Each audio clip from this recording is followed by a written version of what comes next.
बाजार से रांची नहीं पढ़ सकते।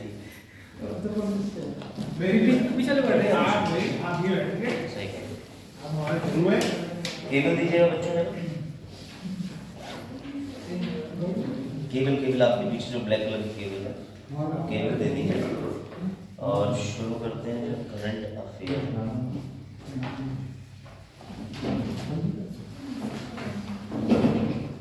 प्रोजेक्टर भी ऑन करना पड़ेगा, कोई इसमें ऑन करता है? पेपर्स में है कोई? वजाहत आप कर दो, वजाहत आप कर दो, वजाहत आप कर दो, बार बार आपसे पहले समझो बात कर दो। वजाहत पहले तो ऑन कर दिया करो, बच्चों को परेशान किया करो। गुड, समझदार आदमी हो तभी आपको काम बताया जाता है ना।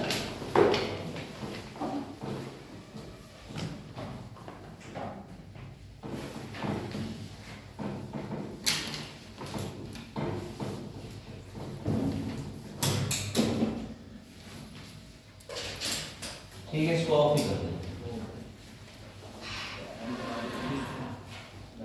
फाइनली ठीक है, अभी लास्ट टाइम क्लास में हम लोगों ने करंट अपडेट कवर किए। आ जाओ, चलो चश्मा निकाल लो, देखिएगा ये। ठीक है, ध्यान दीजिएगा सभी लोग। अब देखो, अपना करंट अफेयर कवर करने का स्कीम बिल्कुल एकदम सिंपल है। जैसा मैंने बता रखा था कि प्रीवियस ईयर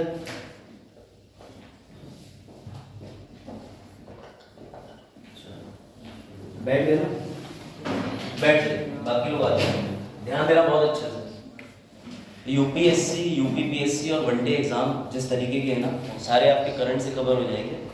और लास्ट टाइम मैंने बता दिया था बेटा, आप लोग ग्रुप में नहीं है, 9 बजे मतलब 9 बजे, ठीक है? अब लेट मत हुआ करो, बैठ। कोई बात नहीं बेटा, ट्रेन और कोई तरीका नहीं है, लेकिन एक बात भी सही है, उससे पहले आप क्यों ही आओगे पैसे खर्च करके ज्यादा। चलो कोई बात नहीं, ट्रेन वालों के लिए अपवाद है, बाकी तुम लोग टाइम से जाया करो, ठीक है?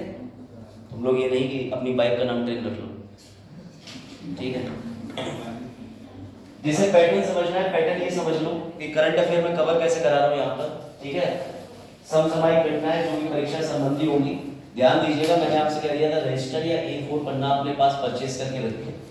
साथ ही गत वर्षों के आधार के जो पैटर्न है, जैसे मान के चलिए पीसीएस क्या क्या पूछता है, यूपीएससी क्या क्या पूछता है, उस पैटर्न को स्टडी करके मैं करंट आपके लिए यहाँ पर समझाऊंगा। और फायदा ये होगा यहाँ करंट पढ़ने से कि आप मेंस के आंसर की भी समझ डेवलप कर पाओगे और मेंस का आंसर भी लिख पाओगे। ये ध्यान रखिएगा, ठीक है? अभ्यास आपको प्रतिदिन करना है। करंट अफेयर हम यहाँ पर एमसीक्यू भी लगाएंगे और डेली के जो करंट अफेयर बेटा बनेंगे वो हम डेली करेंगे। यानी लास्ट वीक जो भी करंट अफेयर इंपॉर्टेंट आए हैं वो भी यही होंगे, पर डे के जो भी करंट अफेयर बनेंगे वो भी यही होंगे। तो तुम्हारे एक हेडेक खत्म हो जाएगा कि तुम्हें डेली न्यूज़पेपर देखना नहीं पड़ेगा, क्लास के बाद देख लेना, ठीक है? और देखिएगा शिक्षण विधि वही रहेगी, हम लोग फ्लो चार्ट बना के लिखते चलेंगे, साथ में पेजेस की जरूरत पड़ेगी A4 की, ठीक है? यहाँ तक कोई समस्या किसी को? शुरू करें। अपने अपने रजिस्टर ओपन कर लीजिएगा, A4 पन्ने या रजिस्टर लाए हो और मेरे साथ बनाते और लिखते चलिएगा चीजों को, ठीक है? और जो 1 लाइनर क्वेश्चंस होंगे उनके आंसर लिख लीजिएगा, मेन पॉइंट लिख लीजिएगा। चलो फिर शुरू करते हैं, ठीक है? अब ये हाल ही के करंट अफेयर है, इस पे आ जाइए। इसका उत्तर आप में से सभी को देना है, ठीक है? प्रश्न आपके सामने 71वां मिस वर्ल्ड का है ना, प्रतियोगिता विजेता क्रिस्टीना, इनका नाम याद रखिएगा, क्रिस्टीना नाम है, बिल्कुल बिल्कुल अभी लेते हैं इस बार आपको उत्तर, ठीक है? प्लिस्कोवा किस देश से संबंधित है? तो सबसे पहले तो आप में से जितने लोग बैठे हैं मुझे ये बताओ कि मिस वर्ल्ड कंपटीशन इंडिया से पहली विजेता कौन रही थी, जिसने इंडिया से पहली बार मिस वर्ल्ड जीता था? सवाल ऐसे घूमेंगे ना। वेरी गुड, वर्ष 1996। कोई दिक्कत नहीं, कोई बात नहीं, कोई बात नहीं। अगर आपने रीता फारिया बता दिया वेरी गुड, मैं सहमत हूँ। दूसरी बात ये, इसका उत्तर बता सकते हैं? नाम है सुंदर सी मैडम का क्रिस्टीना, और रहने वाली ये कहाँ की है? ये अभी का करंट अफेयर है, इसी मार्च का। तो आप इसे मिस नहीं करेंगे, आपको लिखना है 71वां मिस वर्ल्ड, उसके आगे डैश लगा के लिखना है क्रिस्टीना, और फिर एक डैश लगा के आपको लिख लेना है चेक रिपब्लिक। ये कहाँ की रहने वाली है? चेक रिपब्लिक की, याद रखिएगा। सर हम कैसे लिखेंगे? तो बेटा हम ऐसे लिखेंगे 71वां, ठीक है, मिस वर्ल्ड कंपटीशन, और उसके आगे डैश लगा के लिखिएगा क्या नाम है, क्रिस्टीना। ठीक है, और क्रिस्टीना के बाद ऐसे लिख सकते हैं कि इंडिया, इंडिया में किसने, रीता फारिया। और बेटा क्रिस्टीना कहाँ की रहने वाली है, ठीक है, तो चेक रिपब्लिक की रहने वाली। याद रखिएगा वर्ष 2017 में, ठीक है, मानुषी चिल्ला, ठीक है, मानुषी चिल्लर जी हैं, उन्होंने 2017 में मिस वर्ल्ड का अवार्ड जीता था। लेकिन आज आपको मैं एक और इंटरेस्टिंग चीज बताता हूं, ठीक है, कि मिस वर्ल्ड प्रतियोगिता को ऑर्गेनाइज कौन सा देश कराता है, क्यों कराता है, क्या इसका कोई जुड़ाव है किसी और संस्था से, ये कौन बताएगा? क्योंकि सिर्फ वन लाइनर अप्रोच रखेंगे तो आनंद नहीं आएगा, सारे डायमेंशंस पता होने चाहिए।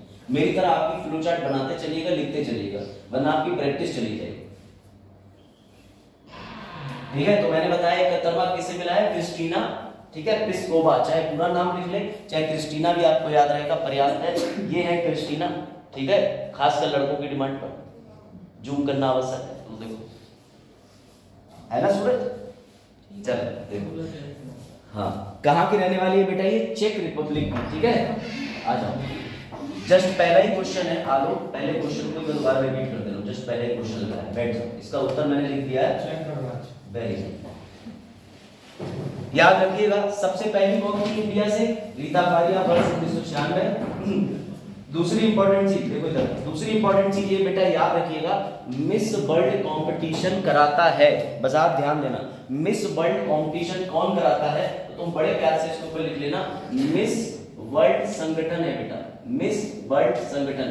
और ये संगठन ने इस वर्ष $1 बिलियन जमा कर लिया है, जो ये गरीबों को या परेशान लोगों को दान कर देता है। तो ये आप देख रहे हैं कितनी बढ़िया चीज कि मिस वर्ल्ड कंपटीशन सिर्फ इस वजह से नहीं कराया जाता है कि सामने सिर्फ मिस वर्ल्ड को ही लाया जाए, बल्कि उसके पीछे का मोटिव ये भी है कि $1 बिलियन जो है वो डोनेशन के लिए दिया है। ये 96 का 66 था रीता फारिया, एक बार आप चेक कर लेना, एक बार आप चेक कर लेना, और इसके बाद में लास्ट 2017 में मानुषी चिल्लर भी चेक कर लेना। ठीक है, हाँ बड़े आगे क्या चीज, ये बहुत अच्छा सवाल पूछा, क्या लगता है कौन सा देश कराता होगा, अमेरिका। गलत, ये जो देश कराता है उसने हमारे ऊपर बहुत साल राज करने का प्रयास किया, अब आए ना वापस। अब ध्यान से समझिएगा, जो भी इंपॉर्टेंट तथ्य मैंने लिख दिए, अभी यही नहीं रुकूंगा मैं, ध्यान रखिए, आ जाओ जल्दी, फटाफट। कल से कोई लेट मत करिएगा, 9 का 9 मैं गेट बंद कर दूंगा, ठीक है, ये ध्यान रखिएगा। बृहस्पति शुक्रवार बेटा गेट सही से बंद कर दो, lunch Thursday Friday Saturday late करोगे चलेगा, मंडे ट्यूसडे वेडनेसडे नहीं, डेली क्वेश्चन आंसर सीरीज चलेगी, जो बहुत जरूरी है। अब देख लीजिए 71 मिस वर्ल्ड कंपटीशन को कराया जा रहा है 1951 से, ये भी जरूरी है। कौन कराता है, तो इसकी भैया कराने के पीछे जिम्मेदार है जूलिया मॉर्ले। कहां इसका हेड ऑफिस है, लंदन यूके, लेकिन इस वर्ष भारत में इसको बनाया गया है जियो वर्ल्ड कन्वेंशन सेंटर में। अब ये जियो वर्ल्ड कन्वेंशन सेंटर अपने आप में कितना सुंदर है, ये देखो, ये मुंबई में लोकेटेड है, यहाँ पे 71वां मिस वर्ल्ड कंपटीशन कराया गया। ठीक है, क्या है भैया, ये जियो वर्ल्ड कन्वेंशन सेंटर, ये ध्यान रखिएगा, ठीक। और लास्ट मानुषी चिल्लर जी कंपनी की 2000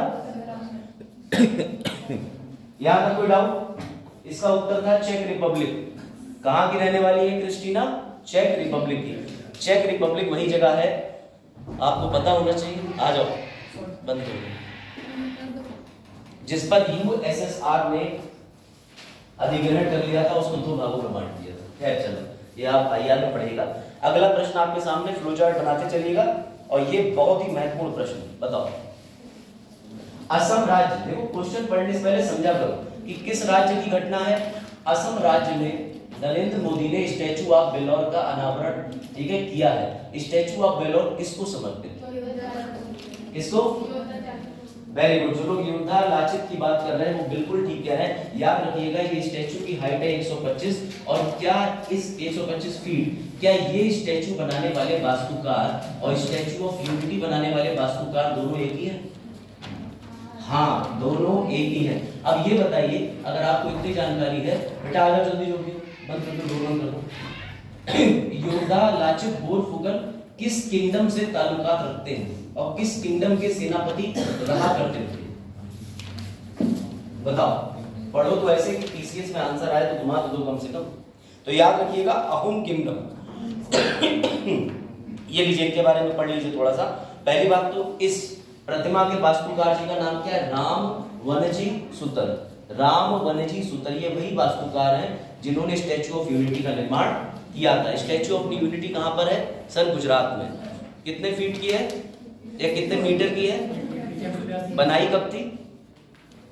बनाई कब थी मुझे पता था, इसलिए मैं तुम्हारे लिए इस साल के सारे इंपॉर्टेंट स्टैचू लेके आया हूं। रुक जाओ, पहले ये नोट कर लो। पता है सब पता। ठीक है बेटा, पहले इसको नोट करके लिख लीजिएगा। ये 125 फीट टॉल है। ठीक है, इसके नीचे का जो पेडेस्ट्रियल है यानी जो चबूतरा है, क्या करोगे? अभी ले आऊंगा ना सारी इमेजेस। या आपको प्रश्न लिखना है? प्रश्न लिखना है? प्रश्न पूरा मत लिखो आप, इतना असम शासन नरेंद्र मोदी द्वारा स्टैचू ऑफ बेलोर का अनावरण असम में किया गया। सब आपने लिखा तो बचा। बेटा याद रखिएगा, असम के मुख्यमंत्री का नाम क्या है? बड़ा सुर्खियों में रहते हैं, उनका नाम है भैया रिस्पेक्टेबल हेमंत बिस्वा शर्मा। याद रहेगा। उसके बाद ये याद रखिएगा 125 फीट का जो अनावरण करा गया है ये समर्पित है लेजेंडरी आर्मी के कमांडर लचित बोरफुकन जी को, जो अहम किंगडम से ताल्लुकात रखते थे। अहम किंगडम की बात करें तो ये 1228 शताब्दी से 1826 शताब्दी तक फ्लरिश रहा था, ये मत भूलिएगा। ठीक है, और इनको जाना जाता है वर्ष 671 में बैटल ऑफ सराय घाट में अपना समर्पण देने के लिए, इसलिए इनका अनावरण किया गया है इनकी प्रतिमा का। ये ध्यान रखिए किसने करा है, तो कभी मत भूलिएगा हमारे देश के प्राइम मिनिस्टर ने। इंपॉर्टेंट सवाल बन जाएंगे, ये पूछ लेगा कि किसने अनावरण करा स्टैचू का नाम, ये लिखा है, लो तुम ऐसे देख लो बस। ये किसे समर्पित है? सामने पढ़िए, पढ़िए बस, आप सामने लिखा है, आ जाइए। किसको समर्पित है? योद्धा लाचित बोरफुकन। ठीक है बेटा, भूलना मत, इनमें से ही कोई ना कोई सवाल तुम्हें देखने को मिलेगा। तुम्हारे सामने सवाल होगा, बाद में कहोगे कि सर सवाल हमने पढ़ा नहीं था, तुम्हारी गलती रह जाएगी। अब अगला सवाल आ रहा है तीसरा, इसको नोट कर लिया। उससे पहले ये देख लीजिएगा, स्टैचू ऑफ यूनिटी आपको पता होने चाहिए, इनको कंपेयर किया जाता है रिस्पेक्टेड वल्लभ भाई पटेल जी को। जैसे आपको पता है कि यूनिफिकेशन ऑफ इटली किसने किया था? बिस्मार्क ने। अरे यूनिफिकेशन ऑफ इटली किसने करा था? जैसे यूनिफिकेशन ऑफ इटली के लिए बोला जाता है, यानी इटली के एकीकरण के लिए, यही उपाधि इनको भी दी हुई है सरदार वल्लभ भाई पटेल जी को। इनका 31 अक्टूबर को एकता दिवस मनाया जाता है। सरदार वल्लभ भाई पटेल जी देश के पहले क्या थे? एकदम सही। और याद रखिएगा सरदार वल्लभ भाई पटेल जी के द्वारा कौन सी महत्वपूर्ण क्रांतिकारी योजनाएं या क्रांतिकारी जो है मूवमेंट चलाए गए थे, इन सब के बारे में ध्यान रखिएगा। ठीक है, पढ़ा होगा आपने, नहीं पढ़ा? वेरी गुड, और बहुत बढ़िया इन्होंने आंसर दिया है। ये जो सरदार वल्लभ भाई पटेल जी के नाम से पहले सरदार, और आपको ये भी पता होना चाहिए कि कई ऐसे, हाँ इनको क्यों मिला था? क्योंकि जो वहां की महिलाएं थी, जो इन्होंने बताया। ठीक है, हालांकि किताबों में कहा जाता है कि ये टाइटल उनको गांधी जी ने दिया, पर गांधी जी ने नहीं दिया था, बाकी महिलाओं ने उनसे संबोधित किया था कह के। जब अंग्रेज टैक्स लेने आए तो उन्होंने प्रायोजन किया था कि पूरा गांव चढ़ के जो है वो वृक्ष पे बैठ जाओ ताकि किसी को दिखे ना। हर बार ऐसा होता था, अंग्रेज आते थे, पूरा गांव वृक्ष पे बैठ जाता था, तो इस वजह से उनकी भाई बड़ी आसपास की हाथी बन गई, उनको कहाँ जाने का रास्ता था। चलो, तो याद रखिएगा वर्ल्ड का टॉलेस्ट स्टैचू की बात करें तो 182 मीटर और फीट में 597। कौन सा है? आदरणीय सरदार वल्लभ भाई पटेल जी का। ठीक है, इसको किस नाम से जाना जाता है? Statue of unity. कहाँ है? सरदार सरोवर डैम पर, और राज्य का नाम है गुजरात। गुजरात में इस समय सीएम कौन है? चलो, ये बहुत सारे स्टैचू हैं, लिस्ट में अपने आप देख लेना। ये 4 स्टैचू बहुत जरूरी है बेटा। ठीक है, उदित नारायण,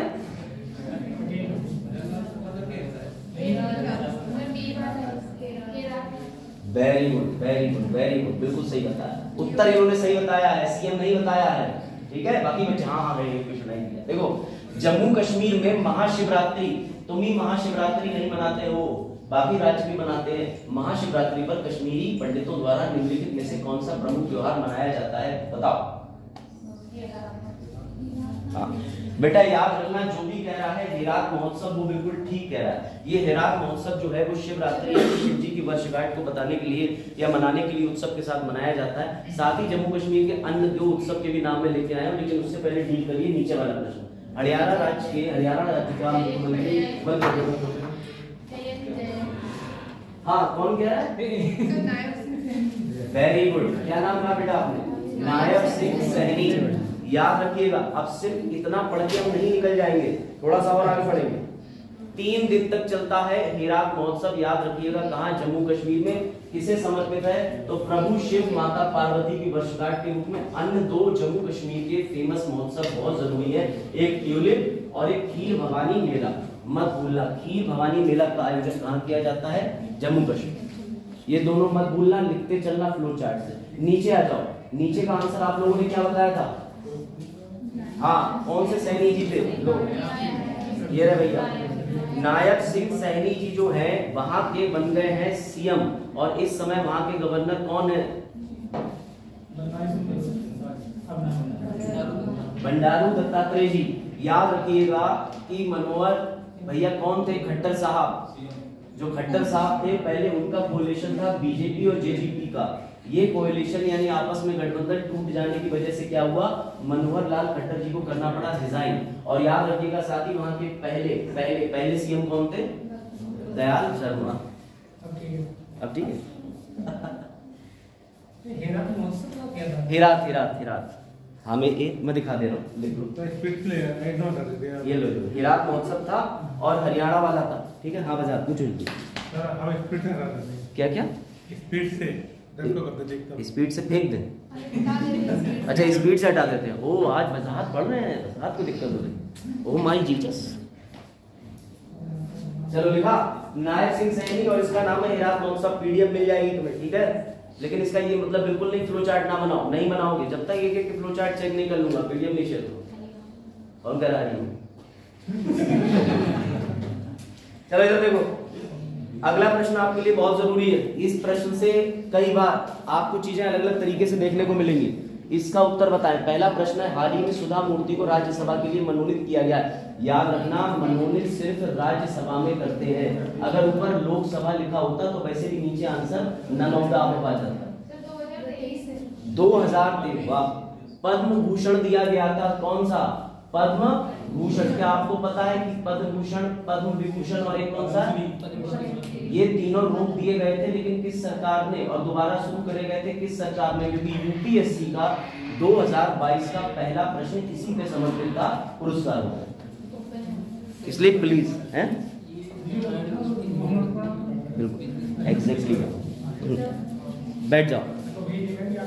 याद रखिएगा, मैं आपको बता रहा हूँ, पद्म भूषण, पद्म विभूषण और पद्मश्री, इस पे यूपीएससी का सवाल आ चुका है 2022 के अंदर पहला ही, कि इन अवार्डों को कौन सी सरकार ने रोक दिया था, किस सरकार ने शुरू करा था। ये होमवर्क है, इसका पूरा मेंस का क्वेश्चन लिखना कि ये अवार्ड किस किस श्रेणी में दिए जाते हैं, ठीक है। जरूर लिखना, चेक करूंगा कल। अब इसका उत्तर भी बता दो। ध्यान रहे 96।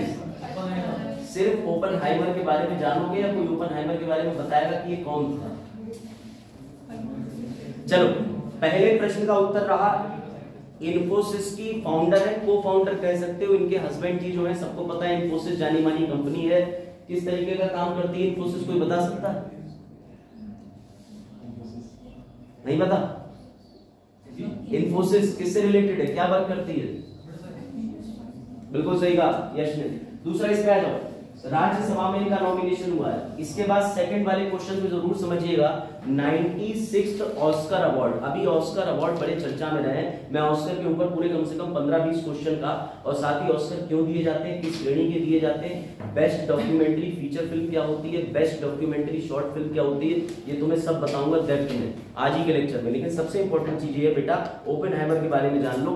जे रॉबर्ट ओपेनहाइमर बहुत बड़े भौतिकवादी थे। इन्होंने कौन सा बॉम्ब बनाया था? तुम्हारे सामने लिखा है एटॉमिक बॉम्ब। और इन्होंने अपने जो इनकी बायोपिक लिखी गई है उसमें साफ साफ लिखा हुआ है कि मैं भगवत गीता की एक पुस्तक 24 घंटे अपने सिरहाने रखता था।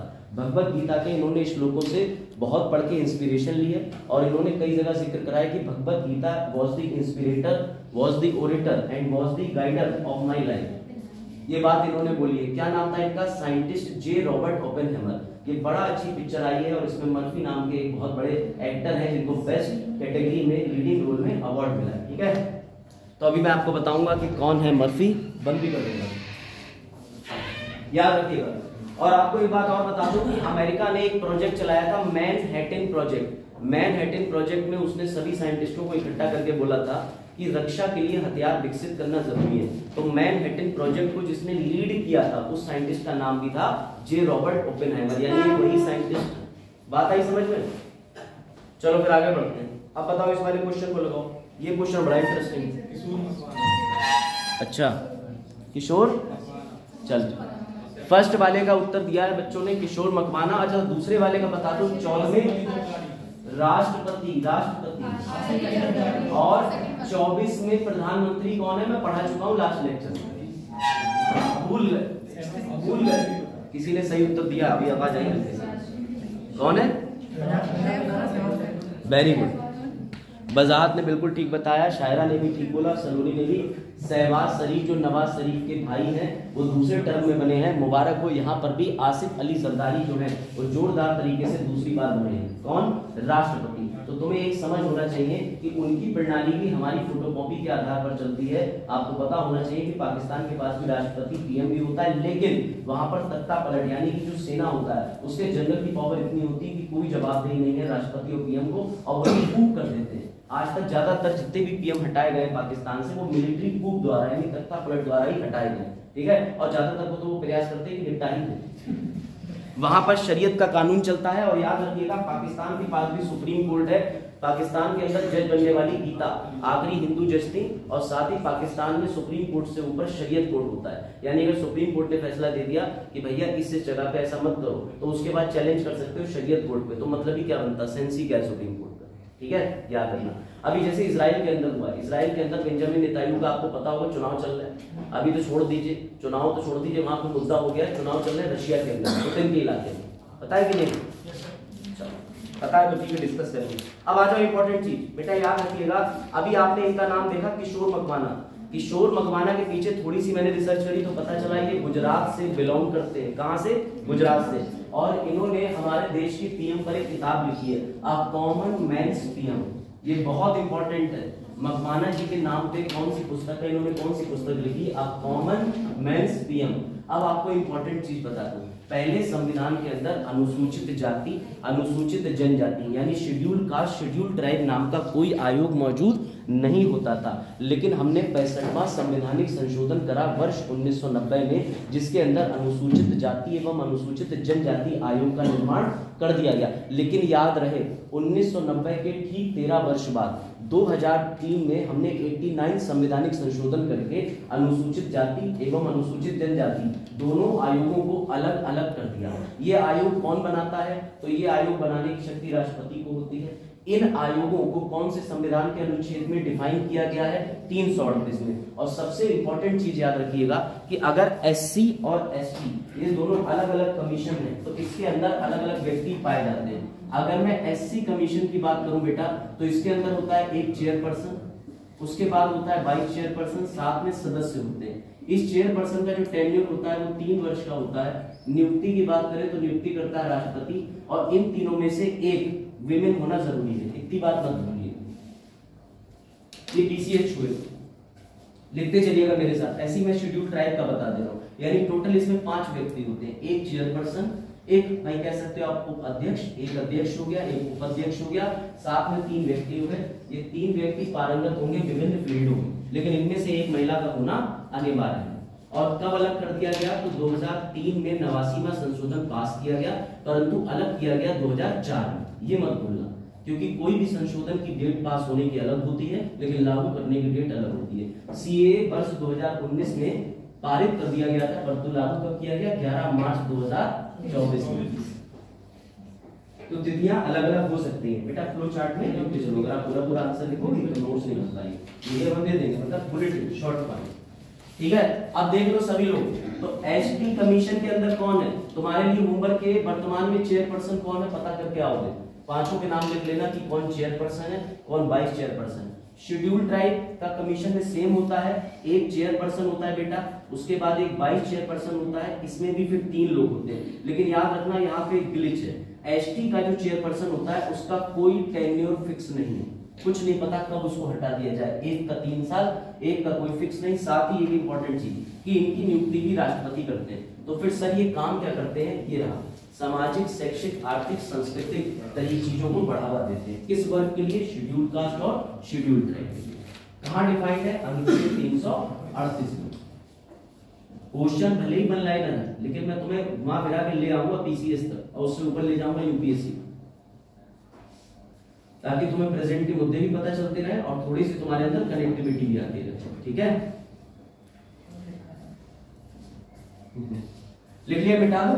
5-5 लोगों की टीम होती है। साथ ही आपको ये भी बताना है कि ओबीसी अदर बैकवर्ड कमीशन को कब संवैधानिक दर्जा प्रदान किया गया, हाल ही में किस संविधान संशोधन से। ठीक है, और ओबीसी का कितने % आरक्षण है, और नॉन क्रीमी लेयर क्या होता है, और ओबीसी में तुम्हें मैंने आरक्षण में जब जो केसेस बताए हैं अच्छे वो सारे केसेस के ऊपर एक प्रश्न लिख के लाना। बेटा आ जाओ, अगला याद रखिएगा।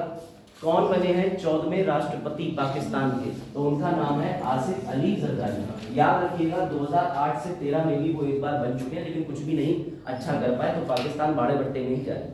पाकिस्तान ने सोच ही रखा है कि लॉस को कंपनसेट करने के लिए पुराने लोगों को लेके आ जाओ, लेकिन पुराने लोग और ज्यादा नालायक। इनके खिलाफ भ्रष्टाचार के बहुत आरोप लग चुके हैं।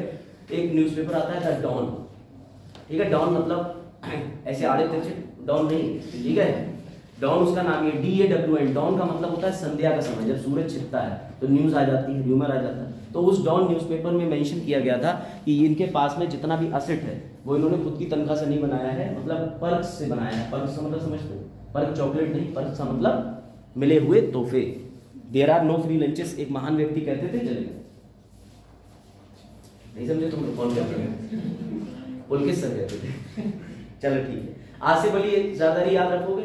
याद रखना पाकिस्तान के अंदर डेमोक्रेसी सिस्टम है कि नहीं? अच्छा, पाकिस्तान के क्या कहोगे? पाकिस्तान कंट्री जैसे इंडिया एक जो कंट्री है वो डेमोक्रेटिक नेशन है, पाकिस्तान को क्या कहोगे तुम? डेमोक्रेटिक है कि नहीं है? इसकी लाठी इसकी पे, ये आप लिख तो नहीं सकते। लो अभी डिस्कस करेंगे, बड़ा मजा आएगा। रिलीजियस कंट्रीज भी होती है। चलो, सबसे पहली बात तो ये है बेटा, ये सर्विसेज क्या है, संतोष ट्रॉफी क्या है, कौन से खेल में खेली जाती है, और 2024 में किसे हरा के 7वीं बार संतोष ट्रॉफी का खिताब किस टीम ने जीता है? बताओ।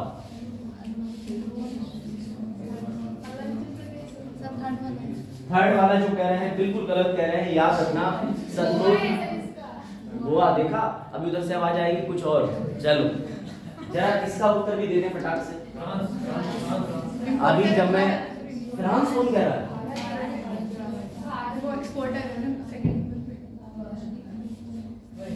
हो ही नहीं सकता। अभी जब मैं लखनऊ गया था, अगर तुमने पीलीभीत के स्टेशन पे विजिट किया होगा तो मैं तुम्हें प्रैक्टिकल चीज बता दे रहा हूँ। पीलीभीत के स्टेशन पे बड़ा सा कार्डबोर्ड का एक डिजाइन रखा, उस डिजाइन पे लिखा हुआ है कि जब से ये वाली सरकार आई है तब से हमारे देश में इतने इतने प्रतिशत ये चीजों की बढ़ोतरी हुई। ना मानो तो आज पीलीभीत स्टेशन जाके देख लेना। ऐसे ही जब मैं लखनऊ स्टेशन पे पहुंचा तो लखनऊ स्टेशन पे एक बोर्ड रखा हुआ है, वहां लिखा कि अन्य सरकारों के समय पे जो इंपोर्ट का मतलब हमारे देश में हथियार हम दूसरे देशों से खरीद के लाते थे वो मात्र 9% थे, लेकिन अब वो 23 गुना बढ़ गए। तो जब मैंने ये कल एक बोर्ड देखा था और तभी ये क्वेश्चन आ गया, मैंने कहा वाह व्हाट अ कनेक्शन। तो मैं दिखाऊं, अब तुम में से कोई लखनऊ वो बोर्ड देखने मत जाना, गूगल कर लेना लखनऊ रेलवे स्टेशन, दिख जाएगा बोर्ड, ठीक है। तो याद रखिएगा इस ऊपर वाले का आंसर जो हुआ है इस पे और बताता हूँ, लेकिन ये याद रखिएगा भारत बनेगा। भारत के बाद दूसरे नंबर पे कौन आता है? शाबाश बिटिया। और तीसरे नंबर पे? Very good. टॉप 10 मत बोल देना, मुझे भी नहीं याद है। टॉप 5 है ना? टॉप 5 मुझे बेटा याद रखिएगा। मार्च 2024 में स्टॉकहोम, अब सबसे बड़ा जटिल सवाल ये है कि स्टॉकहोम ये जो रिपोर्ट आई है ये निकाली है सिप्री ने। तो सिप्री कैसी संस्था है, सरकारी या गैर सरकारी? Very good. अगर हम बात करें तो सिप्री जो ऑर्गेनाइजेशन है ये पूरे विश्व में शांति कायम करना चाहती है, पीस, इसलिए ये हथियारों में बड़ा नजर रखती है, कौन ले रहा है कौन बेच रहा है, खरीद फरोख्त पे। खैर अब आगे आ जाओ, बहुत ज्यादा टाइम नहीं लेंगे। इस पे देखो कौन जीता, गोवा। अब बड़ा अच्छे से याद रखिएगा, गोवा कितनी बार जीता? 7। Very good very good, Goa 7 में। पीछे क्या लिखा था प्रश्न में? हराकर की जीत कर?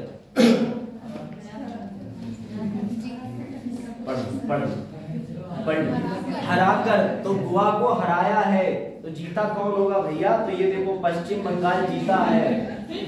इसीलिए कहा मैंने कि अपने ज्ञान एवं नेत्र दोनों खुला रखें ऐसे करके, ठीक है। आ जाओ भैया 7वीं बार गोवा को हरा दिया गया है। ये कौन सा अध्याय था संतोष ट्रॉफी का? 77वां। और संतोष ट्रॉफी किस संबंध में है? तो फुटबॉल टूर्नामेंट में। ये किसके नाम पे है? तो याद रखिएगा भारतीय फुटबॉल संघ के अध्यक्ष संतोष के सर मनमथ राय चौधरी के नाम पर रखा गया है। क्या ये प्रति वर्ष आयोजित होता है? हाँ, इतनी बार आयोजित हो चुका है कि इस बार 77वीं बार खेला गया। याद रखिएगा। सबसे ज्यादा सफल टीम कौन सी है? पश्चिम बंगाल इस बार जीत चुकी है। कितनी टीमों ने पार्टिसिपेट करा? 38 प्लस ने। इस गेम की एक खास बात है, ये अंतरराज्यीय होता है, यानी यूपी की टीम जाएगी, वेस्ट बंगाल की जाएगी, गोवा की जाएगी, एमपी की जाएगी, सभी टीमों के बीच में आपस में फुटबॉल का फ्रेंडली मैच होता है। इसमें जो विनिंग अमाउंट होता है वो भी सब तय होता है और संतोष ट्रॉफी के हकदार होते हैं। ऐसे मैचेस का आयोजन क्यों कराया जाता है? ताकि राज्यों के बीच में कोऑपरेटिव, यानी समझ रहे हैं, एक दूसरे की सहभागिता, एक दूसरे से मित्र भाव, एक दूसरे से कल्चर एक्सचेंज बढ़ा रहे हैं। लेकिन साथ ही तुम्हें ये पता होना चाहिए कि तुम असम में, ठीक है, मिजोरम में या मणिपुर में या त्रिपुरा में बिना परमिशन के नहीं घुस सकते। इनर लाइन परमिट क्या होता है, इस पर चर्चा करेंगे थोड़ी देर बाद। किसी पता है इनर लाइन परमिट क्या होता है? नहीं पता सर, हम तो टिकट बुक करके चले जाएंगे, जाके देखो। ठीक है, अब आ जाइए, आगे चलते हैं। बहुत इंटरेस्टिंग चीज है, लो जरा इसका उत्तर दो।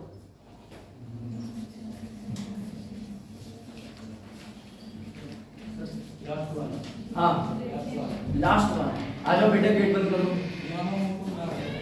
हाँ बेटा, याद रखिएगा, सबसे पहले तो ये ध्यान रखना, ये आर्किटेक्चर प्रित्जर पुरस्कार होता क्या है, क्यों दिया जाता है? तो मैं तुम्हें हिंदी में बता दूं, आर्किटेक्चर वो होता है जो भवन के निर्माण का नक्शा बनाता है। याद रखना, कहीं तुम यहाँ लान से बंद करो।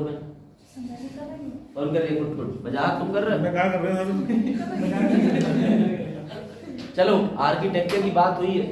देखो बेटा, निम्न में से किस आर्किटेक्ट को प्रित्जर, ऐसे गलत सलत नाम वाले क्वेश्चन क्या कर रहा है? कलीम, अरे कोई बात नहीं, मत करना कलीम। देखो वही भी कर रहा हूँ, क्रिकेट मत करना। अब देख लो यहाँ से, मजाक तुम अपने पे नजर रखो बेटा। बेटा कहना पाप है तुम्हें, चाचा जी। चलो देखो, निम्न में से किस आर्किटेक्चर को प्रित्जर आर्किटेक्चर पुरस्कार 2024 ये आएगा। और भैया ये किसे दिया गया है? तो यामामोटो। अब ये मोटरसाइकिल का नाम लग रहा होगा, लेकिन नहीं है। ठीक है, अगला वाला प्रश्न भी पढ़ लीजिए, फिर दोनों प्रश्न के बारे में थोड़ा डिटेल डिस्कस करते हैं। नागरिकता संशोधन अधिनियम 2019 का उद्देश्य क्या है? तो सर, भारत के अंदर रहने वाले अवैध प्रवासी को भगाएंगे? नहीं, हम किसी की नागरिकता छीन रहे हैं कि नागरिकता दे रहे हैं? बेटा, इस नियम में इस सिटीजनशिप अमेंडमेंट एक्ट बन चुका है, पहले बिल हुआ करता था। विधेयक से लेके एक्ट कैसे बनता है, इसमें मैंने 4 क्लासें ली है। अब भी तुम सब भूल गए होगे कि मंत्री जी के पास कैसे बिल जाता है, प्रेजेंट करते हैं, सब भूल गए होगे। चलो, तो बड़ा अच्छी कहावत है, हिस्ट्री ज्योग्राफी बड़ी बेवफा, रात रटी सुबह सफा। यहाँ पॉलिटिक्स है। हाँ पूछो। हाँ वेरी गुड, आप पहुंच गए। आर्टिकल मतलब 5 तरीके जो लेने के, जिसमें भाई बर्थ बताया था, रेजिस्ट्रेशन, नेचुरल, और उसके बाद में किसी भूमि की एक्विजिशन कर दें, और बाकी डीन्यूट्रलाइजेशन, देशी कर दें। Very good Ashmit, very good, शाबाश, तो आंसू ला दिया। देखो, नागरिकता संशोधन अधिनियम का उद्देश्य बेटा क्या है, इसमें से बताओ। इसमेमें लास्ट वाला है, अफगानिस्तान, बांग्लादेश, पाकिस्तान के उत्पीड़ित अल्पसंख्यक समूह को नागरिकता प्रदान करना। थोड़ा सा डिस्कस इस पे कर लेते हैं अच्छे से। पहले आ जाओ, ये प्रित्जर आर्किटेक्चर अवार्ड जो है वो क्यों दिया जाता है? तो ऐसा समझना, जो लोग नक्शे बनाते हैं उनकी श्रेणी में ये वर्ल्ड का नंबर 1 अवार्ड है। और इस अवार्ड के बारे में कुछ चीजें जान लो। ये कब शुरू करा गया था? 1979 में। और याद रखिएगा 2024 में कौन जीता है? रिकिन यामामोटो। लेकिन नहीं, यूपीपीएससी को ये भी जानना है, वर्ष 2023 में जब तुमने पिछली बार फॉर्म भरा था, तब तुम इंटरव्यू से निकल गए थे, तब का भी तो याद होगा तुम्हें। हाँ भैया याद था, 2023 में डेविड शिपरफील्ड को मिला था। 2 नाम याद करने, 23 में डेविड शिपरफील्ड और 24 में यामामोटो, याद रखना। तो फील्ड में मोटरसाइकिल दौड़ाई मोटो की, ऐसे ट्रिक से याद कर लें। ठीक है, शिपरफील्ड, फील्ड में यामामोटो, जैसे चाहे वैसे याद रख लेना बेटा। 2008 में अभी तक जिस भारतीय को मिला है उनका नाम है बालकृष्ण दोषी। इनके अलावा अभी तक किसी भारतीय को यह अवार्ड नहीं मिला है। 2018 में जिस वर्ष यह अवार्ड मिला था उसी वर्ष प्रश्न बना था। 2018 में अवार्ड किसे मिला है? तो बालकृष्ण दोषी जी को। ठीक है, ये आर्किटेक्चर का नोबेल प्राइज जाना जाता है। किस देश ने इसकी शुरुआत करी थी? शिकागो शिकागो कहाँ पर है? यूएसए में। और किस परिवार ने शुरुआत करी थी? प्रित्जर परिवार ने, इसलिए इसका नाम है प्रित्जर आर्किटेक्चर अवार्ड। जैसे नोबेल प्राइज की शुरुआत किसने करी थी? एल्फ्रेड नोबेल ने। एल्फ्रेड नोबेल कौन थे? उन्होंने खुद किस चीज का आविष्कार किया था? डायनामाइट। सही, सब रटे बैठे है क्या? चला देखिए। चलो सीए पे जटिल उतार रहा है, अब आ जाओ, ये लिख लिया सब?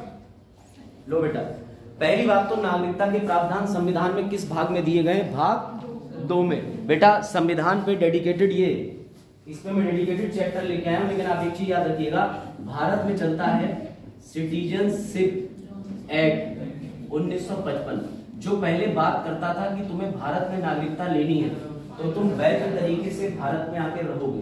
लेकिन जो 2019 के अंदर संशोधन हुआ है उसने इस 11 वर्ष को घटाकर कितना कर दिया है? 5 वर्ष। लेकिन याद रखना ये वैध प्रवासियों के लिए है, यानी कि सीमा हैदर के पास में कोई ऑप्शन नहीं, 2 तरीके से। सबसे पहले तो वो हिंदू नहीं है, चलो हिंदू वो बन भी सकते हैं कन्वर्जन से, लेकिन वो कैसे आई है? तारे उठा करके अवैध तरीके। भैया तार उठा के ही तो आई। मेरे को ये समझ नहीं आता, तुम रही 3 बच्चों को तुमने बॉर्डर से पहले कैसे चुप कराया होगा? वो तो रोए होंगे, उन्हें तो भूख लगी होगी कि अब्बू से मिलना है, अब्बू से मिलना है। बच्चों का होगा नए अब्बू, और नए अब्बू पता नहीं कहाँ रहते हैं, जो तारे नीचे से जा रहे हैं गड्ढा सुरंग खोद के, और नए अब्बू निकलेगी तो कैसे? ऐसे निकले नए अब्बू और बच्चों के 2-4 साल बड़े। तो भैया ये अब्बू और अब्बी के चक्कर में ना पड़े, अपना सुखद परिवार चलाएं। उनके पति ने जो है यहाँ सीमा हैदर पर भारत में केस कर दिया, लेकिन मैंने जब नागरिकता पढ़ाया था तो मैंने सारी की सारी चीजें आपको डिटेल में विस्तार से बताई थी कि आर्टिकल 5 से लेकर के 11 तक क्या क्या प्रावधान है। वो लेक्चर मेरा यूट्यूब पे देख लेना पड़ा है। अगर नहीं देख पाओ तो मैं तुम्हें नोट शेयर करें वो पढ़ लेना, वो भी ना पढ़ पाओ तो कल मुझे बता देना, मैं दोबारा शुरू से आधे घंटे समझा। तीनों विकल्प कर दिए जो बेहतर हो। और ये याद रखना इसके अंदर, वैसे आज मैं इसके बारे में पूरी डिटेल लेके आया हूँ, इसके बारे में, ऑस्कर के बारे में और चीजों के बारे में, इलेक्शन बोर्ड भी है, लेकिन याद रखना इसमें ये बाप को तुम्हारे याद नहीं रखवा रहा हूँ, ठीक है? अफगानिस्तान, पाकिस्तान, अचार खाली चल रही है, ऊपर फोटो लगी। हाँ बिल्कुल सही बात कह रहे हो, बिल्कुल सही बात कह रहे हो। तो जाके उखाड़ दो फोटो और बन जाओ देशद्रोही। देखो इधर बीजेपी सुप्रीम कोर्ट है, नहीं लिखा ना, मैं बीजेपी को जातिगत बता रहा हूं, मैं इसमें बता रहा हूं बुद्ध, ठीक है, जैन, पारसी, ठीक है, और सिख। याद रखिए ट्रिक है, बस इतने ही 6 प्रकार के लोगों को नागरिकता दी गई है, और वो भी इनमें कहीं तुम्हें मुस्लिम दिख रहा है? जरूरत ही नहीं, क्योंकि बांग्लादेश, पाकिस्तान, अफगानिस्तान में परसिक्यूशन होता है, यानी आए दिन उत्पीड़न के मसले, आए दिन मारपीट के मसले, आए दिन जो है धर्मांतरण के मसले। इन चीजों से परेशान होके हमारी गवर्नमेंट ने सोचा कि क्यों ना इन जगहों पर जो भी इंडिया के अंदर माइनॉरिटी में है, इन देशों में, मतलब इंडिया के अंदर तो मेजोरिटी में हो भी सकते हैं, लेकिन अन्य देशों में माइनॉरिटी में, इस वजह से इनका उत्पीड़न किया जाता है। और आपको पता है कि बांग्लादेश, पाकिस्तान, अफगानिस्तान किसके लिए, वहां पर बहुसंख्यक कौन है? तो भैया मुस्लिम कम्युनिटी। अल्पसंख्यक कौन है? ये कम्युनिटी। तो हमने इन अल्पसंख्यकों को नागरिकता देने का वादा किया है, लेकिन सवाल तुम्हारे सामने ये आता है, मैं बता दे रहा हूँ, इंटरेस्टिंग है कि 2014 से पहले कोई भारत में था, 2014 के बाद कोई भारत में था, और 2024 को कोई भारत में था। इन तीनों में नागरिकता कैसे दी जाएगी? हाँ, जो 2014 से पहले था वो ऑटोमेटिकली क्या बन गया? नागरिक। लेकिन वो कौन होना चाहिए? ये और किन देशों से आया हुआ होना चाहिए? बात आई समझ? दूसरी चीज, अगर 2014 में कोई है तो उसे कितने वर्षों के लिए रहना पड़ेगा? 2014 के बाद कोई है 7 वर्ष, ठीक है? ये इन्होंने कम कराया, ये क्या प्रोविजन है ये मैं तुम्हें बताऊंगा, ठीक है? 6 वर्ष को बोल रहा हूँ, बताऊंगा। उसके बाद 2024 के बाद कोई आता है तो, या आज आ जाता है तो, ठीक है? चलो अभी डिस्कस करें। अदर कंट्री से आता हो तो अन कंट्री से, ये 3 कंट्रियों के नाम है, इनके अलावा 195 देश हैं, उनमें से 3 माइनस कर दो, किसी से मतलब नहीं, बस इन 3। तो मतलब अन कंट्री से आ रहा, उनकी मान्यता कैसे मिलेगी सर? उसकी मान्यता क्यों देंगे हम? उसकी मान्यता देने के लिए ऑलरेडी हमारे संविधान में नागरिकता अधिनियम 1955 है, 1986 है, 1989 है, 2003 है, 6 है, 2019 है। 2019 के हिसाब से 2019 के हिसाब से हम दे देंगे। अगर कोई बाहर से आएगा तो उसके लिए तरीके हैं, जैसे आप शादी करके ले आते हो वैलिड तरीके से, तो आपकी वाइफ को यहाँ पर कितने समय रखना पड़ेगा? कम से कम आप पहले जो प्रावधान हुआ करते थे तो 7 साल का था, उसमें भी मैंने आपको अच्छे से पढ़ाया था कि 1 साल तक तो वो भारत से कहीं नहीं जाएगा, लेकिन 4 साल के अंदर उसे इतने दिन भारत में रहना पड़ेगा। यानी आप छुट्टी उट्टी में तो जा सकते हो, लेकिन नागरिकता जस्ट लेने से 1 साल पहले भारत से बाहर निकलो। जब पढ़ाया था तब आप सो रहे थे, अब आप दोबारा लेक्चर देखो, ठीक है? और लेक्चर से ना समझ आए तो भैया मैं दोबारा समझाने के लिए बैठा हूं, कहीं नहीं जाता, ठीक है? ये याद रखना। और सिटीजनशिप अमेंडमेंट एक्ट लागू कब करा गया? हाँ, ये तिथि मत भूलना, 11 मार्च 2024। पारित कब किया गया? 11 दिसंबर 2019 जब पारित किया गया था तब देश के अंदर राष्ट्रपति कौन थे? हाँ, यही बाहर खड़े ही रिक्शा लेके आदरणीय रामनाथ कोविंद जी को बोल दिया करो कम से कम, रामनाथ कोविंद। कौन है देश को पीएम? मोदी। नहीं चलाया है बाहर सरकार, बड़ा रिस्पेक्ट से भैया। चलो आज हम लोग, अब आया मेरा फेवरेट टॉपिक जहां मैं तुम्हें दिखाऊंगा साइंस एंड टेक का ज्ञान। क्वेश्चन नहीं दिख रहा? चलो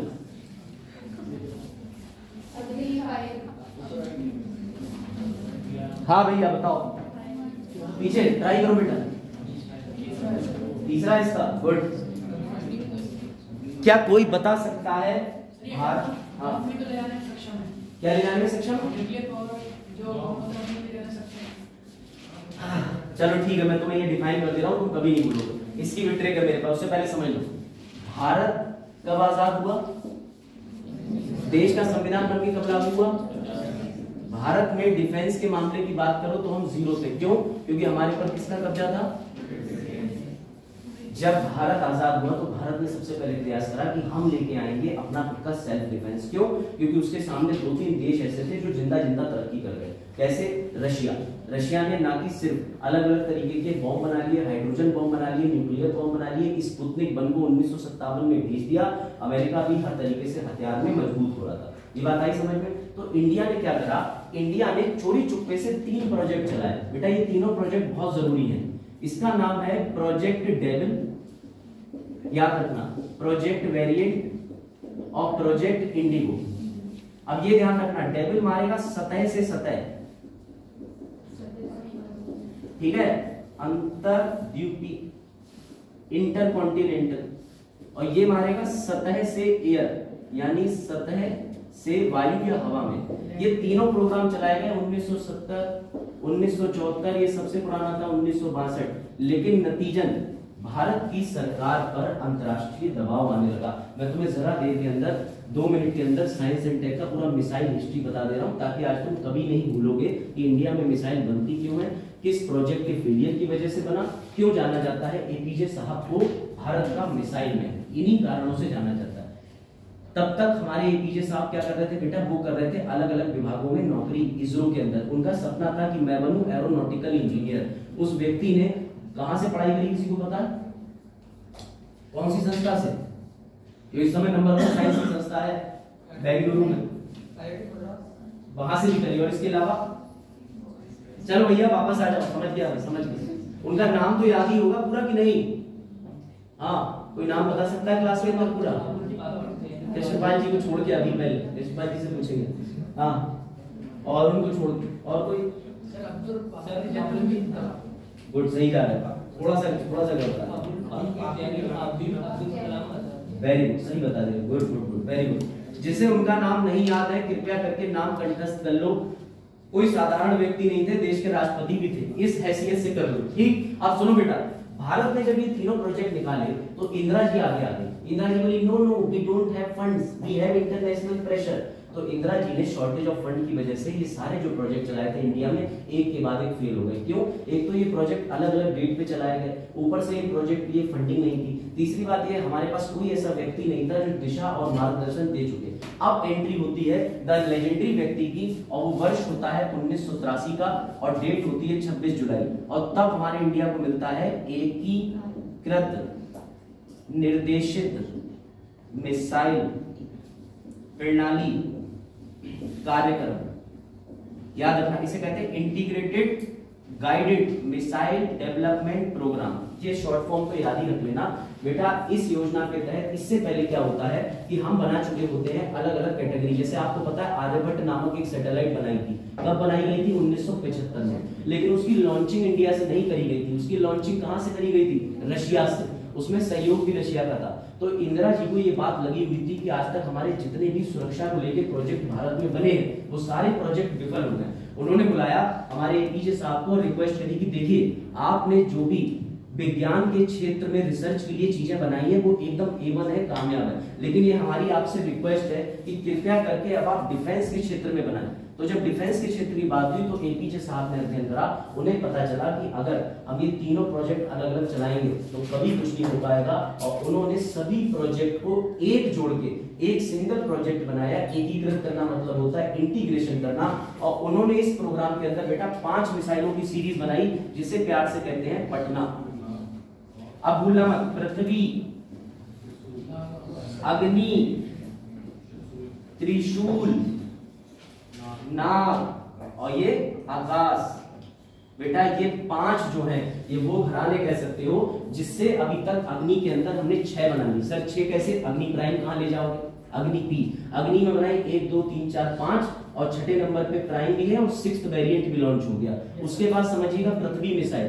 पृथ्वी मिसाइल की हमने 3 सीरीज बनाई और इन मिसाइलों को अलग अलग बनाने का मतलब क्या था बेटा? रेंज के हिसाब से। अब आप कहोगे सर बाहर ले जाने में सक्षम होती है, तो याद रखिए कि रॉकेट और मिसाइल में इतना ही अंतर होता है जो मालगाड़ी में होता है और जो सवारी गाड़ी में होता है। अगर ट्रेन ले जा रही है कोयला, एक भी सवारी नहीं, तो वो बन जाती है भैया कैरियर बेस यानी कि मालगाड़ी। और अगर वो पैसेंजर ले जा रही है तो क्या बन जाएगी? पैसेंजर गाड़ी, सवारी वाली। ऐसे ही अगर कोई भी रॉकेट के ऊपर उसका जो सिर होता है जिसे हम कहते हैं वॉर हेड, उसके अंदर अगर तुमने न्यूक्लियर डाल दिया तो वो बन जाएगी मिसाइल। लेकिन अगर उसके अंदर सैटेलाइट डाल दी, बंदा बैठा दिया, मानव बैठा दिया, कुछ एस्ट्रोनॉट बैठा के छोड़ने के लिए डाल दिया तो वो बन जाएगा रॉकेट। इससे ज्यादा अंतर नहीं होता। अब याद रखिएगा ये प्रोजेक्ट 2007 में सफलता के बाद बंद कर दिया गया था।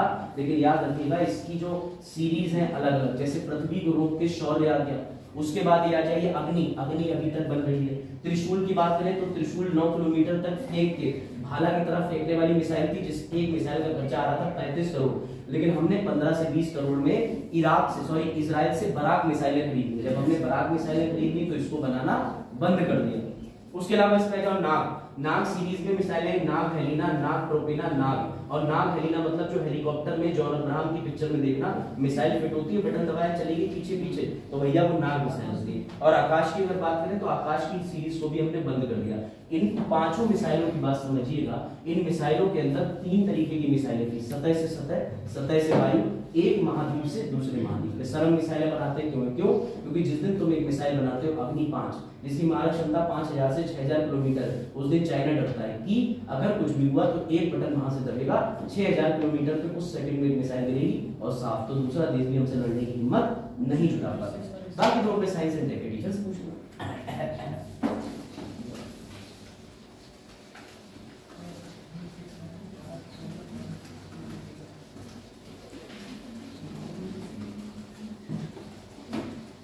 यहां तक कोई डाउट? तो बेटा आपने सफल परीक्षण किसका करा है?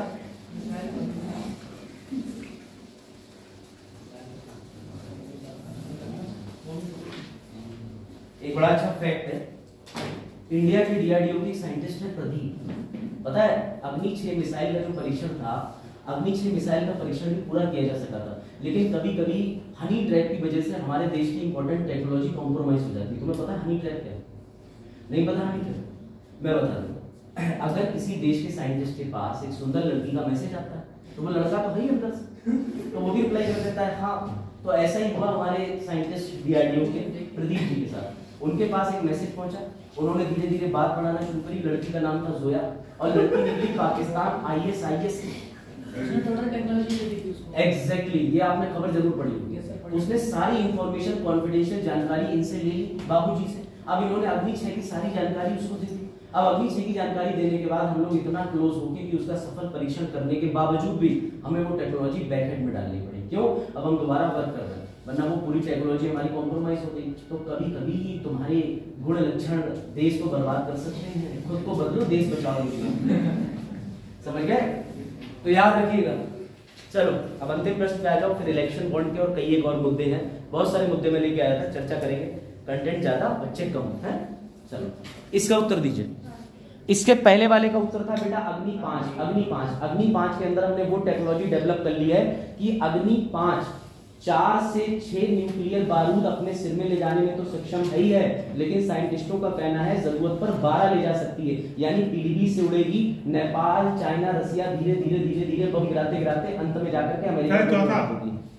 क्या इसका चौथा? अच्छा दौड़े पड़ गए।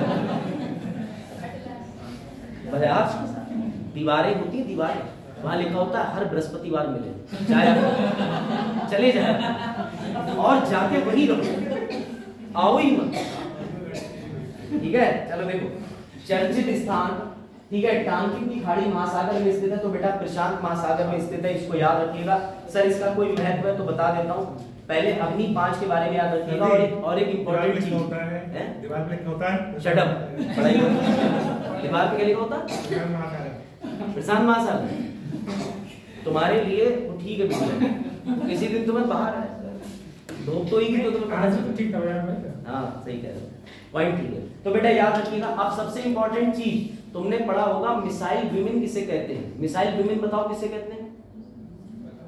और ये अग्नि 5 का जो मिशन है, ये भी एक मिशन दिव्यास्त्र के तहत चलाया गया है। कल तक एक लेडी और फेमस होने वाली है, इनको मत भूलना, इनका नाम है दिव्य पुत्री शीना रानी। बेटा अग्नि 5 के सफल परीक्षण में महिलाओं की भागीदारी निकल के आ रही है, और जो मैंने नाम लिखा है टेसी थॉमस, ये missile women of India, missile man of India APJ साहब, missile women of India Tessy Thomas. अब कहा जाएगा दिव्य पुत्री ऑफ इंडिया, तो बेटा शीना रानी, क्योंकि इन्होंने अग्नि 5 MIRV टेक्नोलॉजी में पूरा सहयोग दिया है, ये मत भूलना।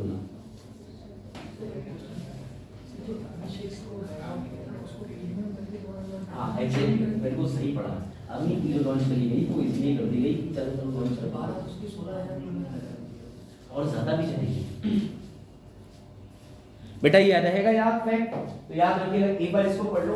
भारत ने आज मिशन दिव्यास्त्र का परीक्षण करा। ये MRIV, इसका मतलब सीधे होता है कि एक मिसाइल जब जाती है तो उसके साथ कई सारे पेलोड उसके साथ जाएंगे, वो 5-6 जगह पर गिराने में न्यूक्लियर को सक्षम होते हैं। अब समझ लीजिए, DRDO के वैज्ञानिक को बताई थी MRIV टेक्नोलॉजी अपने आप में कई तरह से खास है। इसके जरिए किसी मिसाइल में एक ही बार में परमाणु हथियार ले जाया जा सकता है।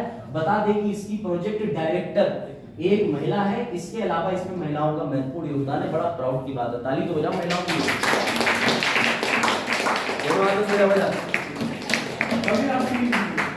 भाई कम से कम दिव्य पुत्री का नाम तो तुम्हें याद रहेगा, टेसी थॉमस का, दिव्य पुत्री का, ठीक है। महिलाओं का नाम याद रखो, किसी का ना याद हो तो मम्मी का तो याद ही रखो। चलो भाई आ जाओ, बताओ ये अंतिम 2 प्रश्न है, फिर जटिल मुद्दों पे चलते हैं। वेरी गुड, जिसने भी यशस्वी जायसवाल बोला है वो बिल्कुल ठीक बोला है। उसके बाद प्रधानमंत्री नरेंद्र मोदी जी ने कहा साबरमती के संत तूने कर दिया तमाम। चलो तो ये भैया जो कोचरब आश्रम बताया है, सुन लो, ये कोचरब आश्रम को पुनः बनाया गया है, पुनः निर्माण किया गया है, इसके बारे में सुन ले। पहली बात तो जिन लोगों ने यशस्वी जायसवाल बोला वो ठीक बोला है। यशस्वी जायसवाल ने इंग्लैंड के अगेंस्ट में कीर्तिमान रच दिया है। फरवरी में रैंकिंग बहुत गजब रही है। एग्जैक्टली, जो क्रिकेट देखते हैं वो क्रिकेट याद रखें, जो नहीं देखते हैं वो यशस्वी को याद रखें, ठीक है। लेकिन रैंकिंग बदलती है, एग्जाम से पहले रैंकिंग चेक कर ले, ठीक है। दूसरी इंपॉर्टेंट चीज पे आ जाओ। 1915 के अंदर ये आश्रम एस्टेब्लिश किया गया था। कहाँ है? गुजरात में। किसने एस्टेब्लिश किया था? गुजरात विद्यापीठ के द्वारा। बेटा इसको स्मारक एवं पर्यटन क्षेत्र में बदल दिया गया है, ये ध्यान रखना, ठीक है। चलो ये वाला क्वेश्चन अटेंड कर लो, भले ऊपर वाला ना करो। लास्ट क्वेश्चन, हाँ कौन कह रहा खेलो अकेले इंडिया, क्या कह रहा है? सुनाई नहीं दे रहा क्या कह रहा है? चरण तुम्हारे चरण वहीं पहुंचेंगे। हाँ प्लीज कर लो बेटा, ध्यान दो इधर, बच्चे ठीक आंसर बता रहे हैं। हाँ वेरी गुड शिवांगी और तनु के आज के ज्यादातर आंसर ठीक है, तो तुम लोग इससे सीख लो। वो डेली करंट अफेयर तो पढ़ रहे हो, तुम लोग क्या पढ़ रहे हो डेली? चलना कोचिंग। देख लो इधर ध्यान से, खेलो इंडिया, इसका आंसर है बी। तो भैया ये कीर्ति योजना क्या है, क्यों करी गई है, तो इसके बारे में खास चीज याद रखना। अगर तुम्हारे गली मोहल्ले आसपास में 9 से 18 वर्ष का कोई भी एथलीट है तो उस एथलीट का रजिस्ट्रेशन करवा दो माई भारत पर, ठीक है। उसे एथलीट के बतौर पहचान मिल जाएगी, गवर्नमेंट का सपोर्ट मिल जाएगा और गवर्नमेंट खेलों के लिए प्रोत्साहन देगी, जरूरत पड़ने पर बुला लेगी, कुछ धनराशि भी उपलब्ध करा दी जाएगी। 9 से 18 वर्ष, ये ध्यान रखना। सर 18 से ऊपर ना पोर्टल काम नहीं करेगा, ये ध्यान रखना। चलो ठीक है। ये आया जटिल मुद्दा, फिर चला गया ऊपर। आए सीबीएसई के अध्यक्ष किसे नियुक्त किया गया है, ये रहा उत्तर। बेटा इसका उत्तर बता दो, इसका उत्तर इसने नहीं बताया। ज्ञानेश कुमार सुखविंदर संधू। अब यहाँ पर आती है थोड़ी सी रिसर्च। अब यूपीएससी वाले बच्चे जरा एक्टिव हो जाएं। लो जरा बताओ, इलेक्शन कमीशन, बेटा ध्यान से सुनना, ऑफ इंडिया कौन से आर्टिकल में है? ये 3 काम करता है, ध्यान देना। पारदर्शिता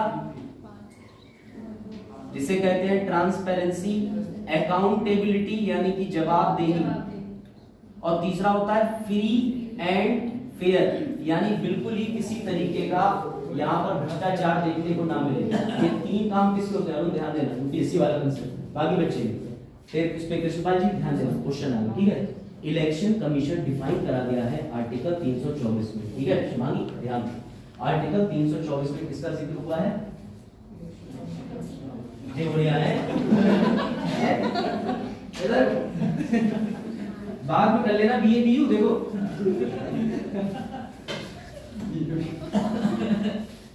चलो आ जाओ बेटा, ध्यान दे। ठीक, अब ध्यान देना, इलेक्शन कमीशन ऑफ इंडिया में तुम्हें गवर्नमेंट की और हमारे सीजीआई साहब की शिकायत एक दूसरे से मतभेद दिखेगा और बड़ा आनंद आएगा। पहली बात तो ये समझ लो, वर्तमान में अगर बात करें, ठीक है, तो इलेक्शन एक होता है भैया चीफ इलेक्शन कमिश्नर, इनके साथ में कितने इलेक्शन कमिश्नर होते हैं? एक और एक। क्या आर्टिकल 324 के अंदर कहीं ये लिखा हुआ है ये कितने वर्षों के लिए रहेंगे?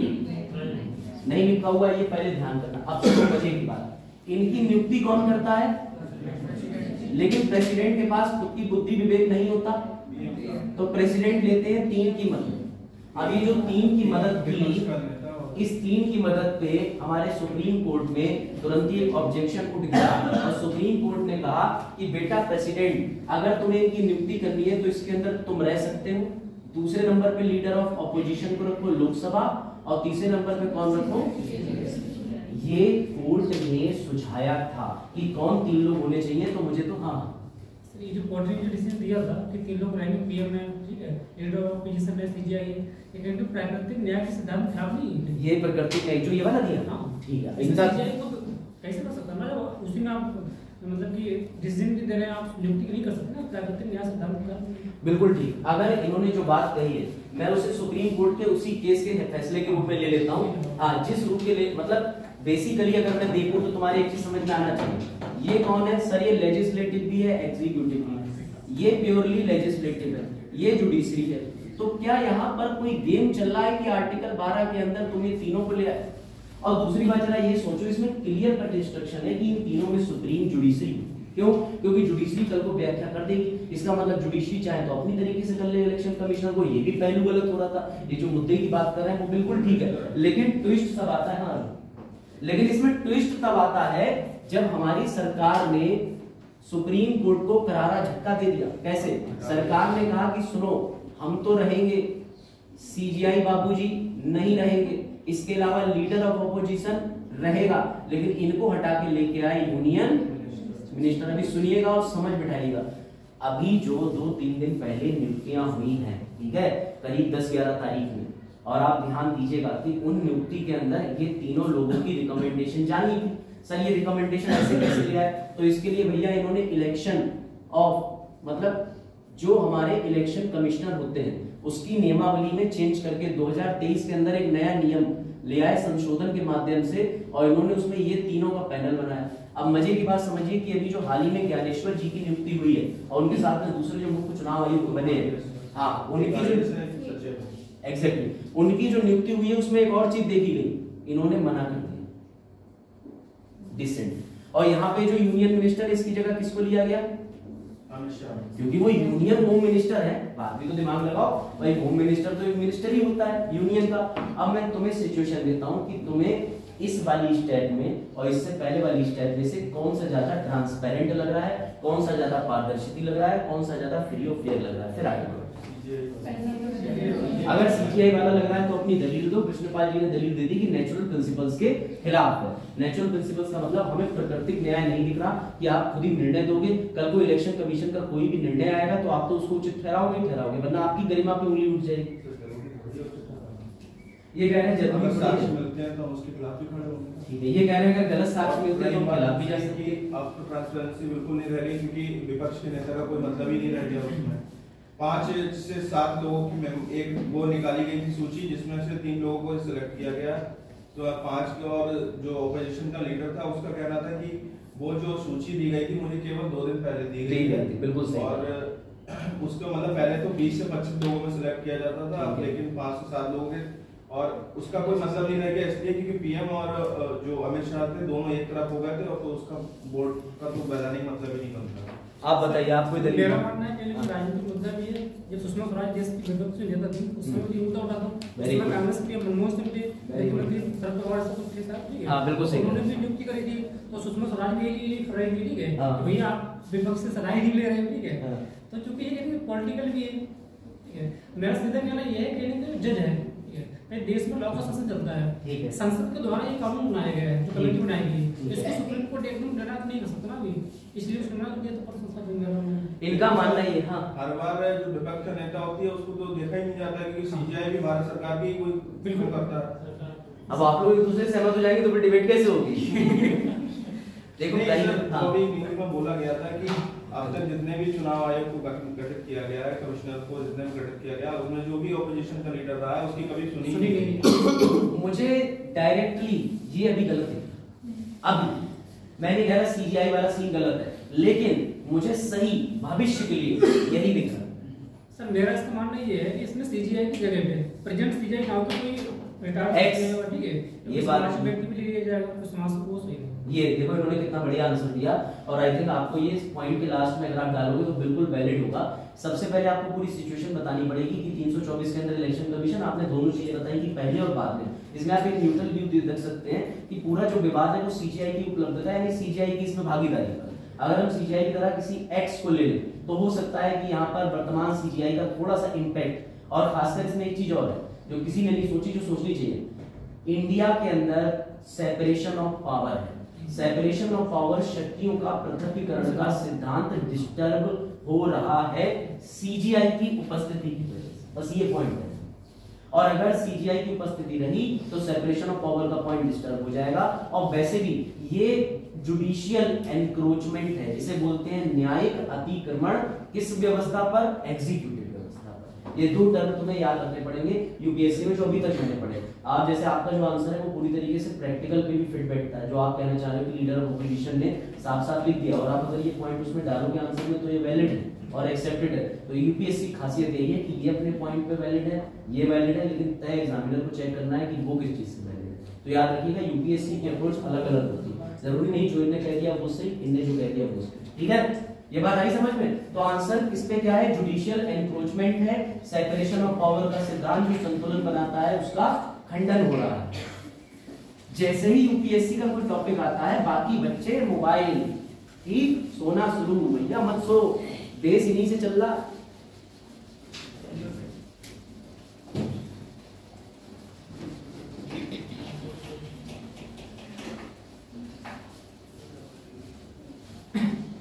चलो अभी कैसे सो जाओगे? अभी तो एक बड़ा सा जो है जटिल मुद्दा है, ठीक है। अब ये याद रखना, अभी फिलहाल 2023 में देखो चुनाव आयुक्त अधिनियम 2023 है भारत में। इसके तहत राष्ट्रपति को किसकी सिफारिश माननी पड़ती? इन 3 की। लीडर ऑफ ऑपोजिशन, विपक्ष का नेता किसका? लोकसभा, राज्यसभा का नहीं, केंद्रीय मिनिस्टर ऑफ। अब ये दोनों तो एक ही हो जाते हैं, और 2 की वजह से वीटो पावर चली जाती है, इनके पास मेजॉरिटी जीत जाती है। ये अपनी राय दें अथवा ना दें, इनका कोई रोल नहीं ले जाता। तो मुझे तो यहाँ तो ये तो सर शुरू से होता आ रहा है। हाँ मैं आपकी बात से सहमत हूँ, लेकिन शुरू से जो चीजें हो रही हैं अगर वो राष्ट्र के खिलाफ है तो उनमें परिवर्तन भी तो लाना चाहिए भाई। ऐसा नहीं सीजीआई का हस्तक्षेप भी तो उचित नहीं है। मैं आपकी बात से सहमत हूँ, लेकिन सीजीआई ने इस बात में हस्तक्षेप करने की बात नहीं करी। सीजीआई का मानना था कि इलेक्शन कमीशन पे लगातार 82 पिटीशन पड़ चुकी है, 82, और आरटीआई तो अनगिनत पड़ चुकी है। तो उनका मानना था कि मामला बार बार कोर्ट ही आता, बार बार इलेक्शन कमीशन और ईवीएम मशीन पे उंगली उठ रही है। अगर मेरे जाने से ये चीज बंद हो सकती है, क्योंकि साफ साफ एक चीज थम जाएगी कि अब तो सीजीआई है और सीजीआई का मैटर मामला लगता है। लेकिन सबसे बड़ी बात है अगर सीजीआई का इन्वॉल्वमेंट हो भी जाएगा तो भविष्य में तुम देखना प्राइम मिनिस्टर साहब अपने अंदर ज्यादा पावर लेके बैठ जाएंगे, वो यूनियन मिनिस्टर भी हटा देंगे, वो कह देंगे मैं फिर वीटो चलाऊंगा, वीटो का मतलब मेरा एक वोट डिसाइड करेगा। तुम देखना भविष्य में यही होगा। फिलहाल इस व्यवस्था को कभी भी हैम्पर जुडिशरी के हाथों में होने नहीं दिया जाएगा, क्योंकि जुडिशरी के इन्वॉल्वमेंट से चीजें ट्रांसपेरेंट हो जाएंगी। लेकिन जुडिशियल का इन्वॉल्वमेंट जो है सर जुडिशरी का काम भी तो नहीं है। अरे क्यों नहीं है जुडिशरी का काम? बेसिक स्ट्रक्चर डॉक्ट्राइन सर केवल सेपरेशन ऑफ पावर, सर वो तो कर सकता है, लेकिन इसको जो कमेटी है उसको गठित थोड़ी कर सकता है। उसका काम तो केवल न्याय की व्याख्या करना है। और उसने बिल्कुल सही बात कर रहा है। अगर कमेटी नहीं न्याय की व्याख्या करने के पीछे आप ऐसा मत कहिए। अभी हाल ही में मैं आज आपको एक और करंट अफेयर लेके आया हूँ, वो रिपोर्ट आ चुकी है one nation one election, one nation one election की जो रिपोर्ट आई है उसमें ये बात बोल दी गई है कि देश में साइमल्टेनियस चुनाव होने चाहिए, एक साथ एक ही समय पे, रामनाथ कोविंद जी की अध्यक्षता में, और उसके अंदर अमित शाह जी भी थे। अभी दिखाता हूँ उसके बारे में। बेटा कई जटिल मुद्दे हैं। देखो पहले वनडे एग्जाम टीसीएस के एग्जाम हो गए, अब यूपीएससी की तरफ जाएंगे तो सोना मत, थोड़ी अप्रोच बदलेगी, चीजें तुम्हारे दिमाग के यहाँ से ऐसे ऊपर गुजरेंगी। तो अभी यहाँ से जा रही थी ना, ऐसे मत जाने दो। तो सर कहीं ना देखा जाए भारत की राजनीति की गिरावट आ रही है, उसमें ये दिक्कत जा रही है। हाँ मतलब आप दोनों लोग इस चीज के बारे में कुछ ना कुछ अपने जो बैलेट पॉइंट है वो डिस्कशन के लिए रखो। इस सैटरडे को हम लोग एक डिबेट भी करा देते हैं इसी मुद्दे पे, इन लोगों को भी होमवर्क दे देते हैं, मजा भी आता है। हाँ जो बात आप कह रहे हो मैं उस बात से सहमत हूँ। मैंने पूरे क्वेश्चन को चुनाव आयुक्त जो चुनाव आयुक्त है उनकी नियुक्ति का मामला मेंस के हिसाब से आंसर फ्रेम कर लिया है। ये आंसर तुम पढ़ लेना, एक ओपिनियन मिल जाएगा। इस ओपिनियन में मैंने पूरा बात कवर कर लिया है जो मैं बताना चाह रहा था तुम लोगों को, एक बार उसको देख लेना, ठीक है। केस स्टडी हमारी हो गई, अब आगे बढ़ते हैं। लो जरा इसको भी छोड़ो, इसको बाद में पढ़ लेंगे, ये इंपॉर्टेंट इस पे।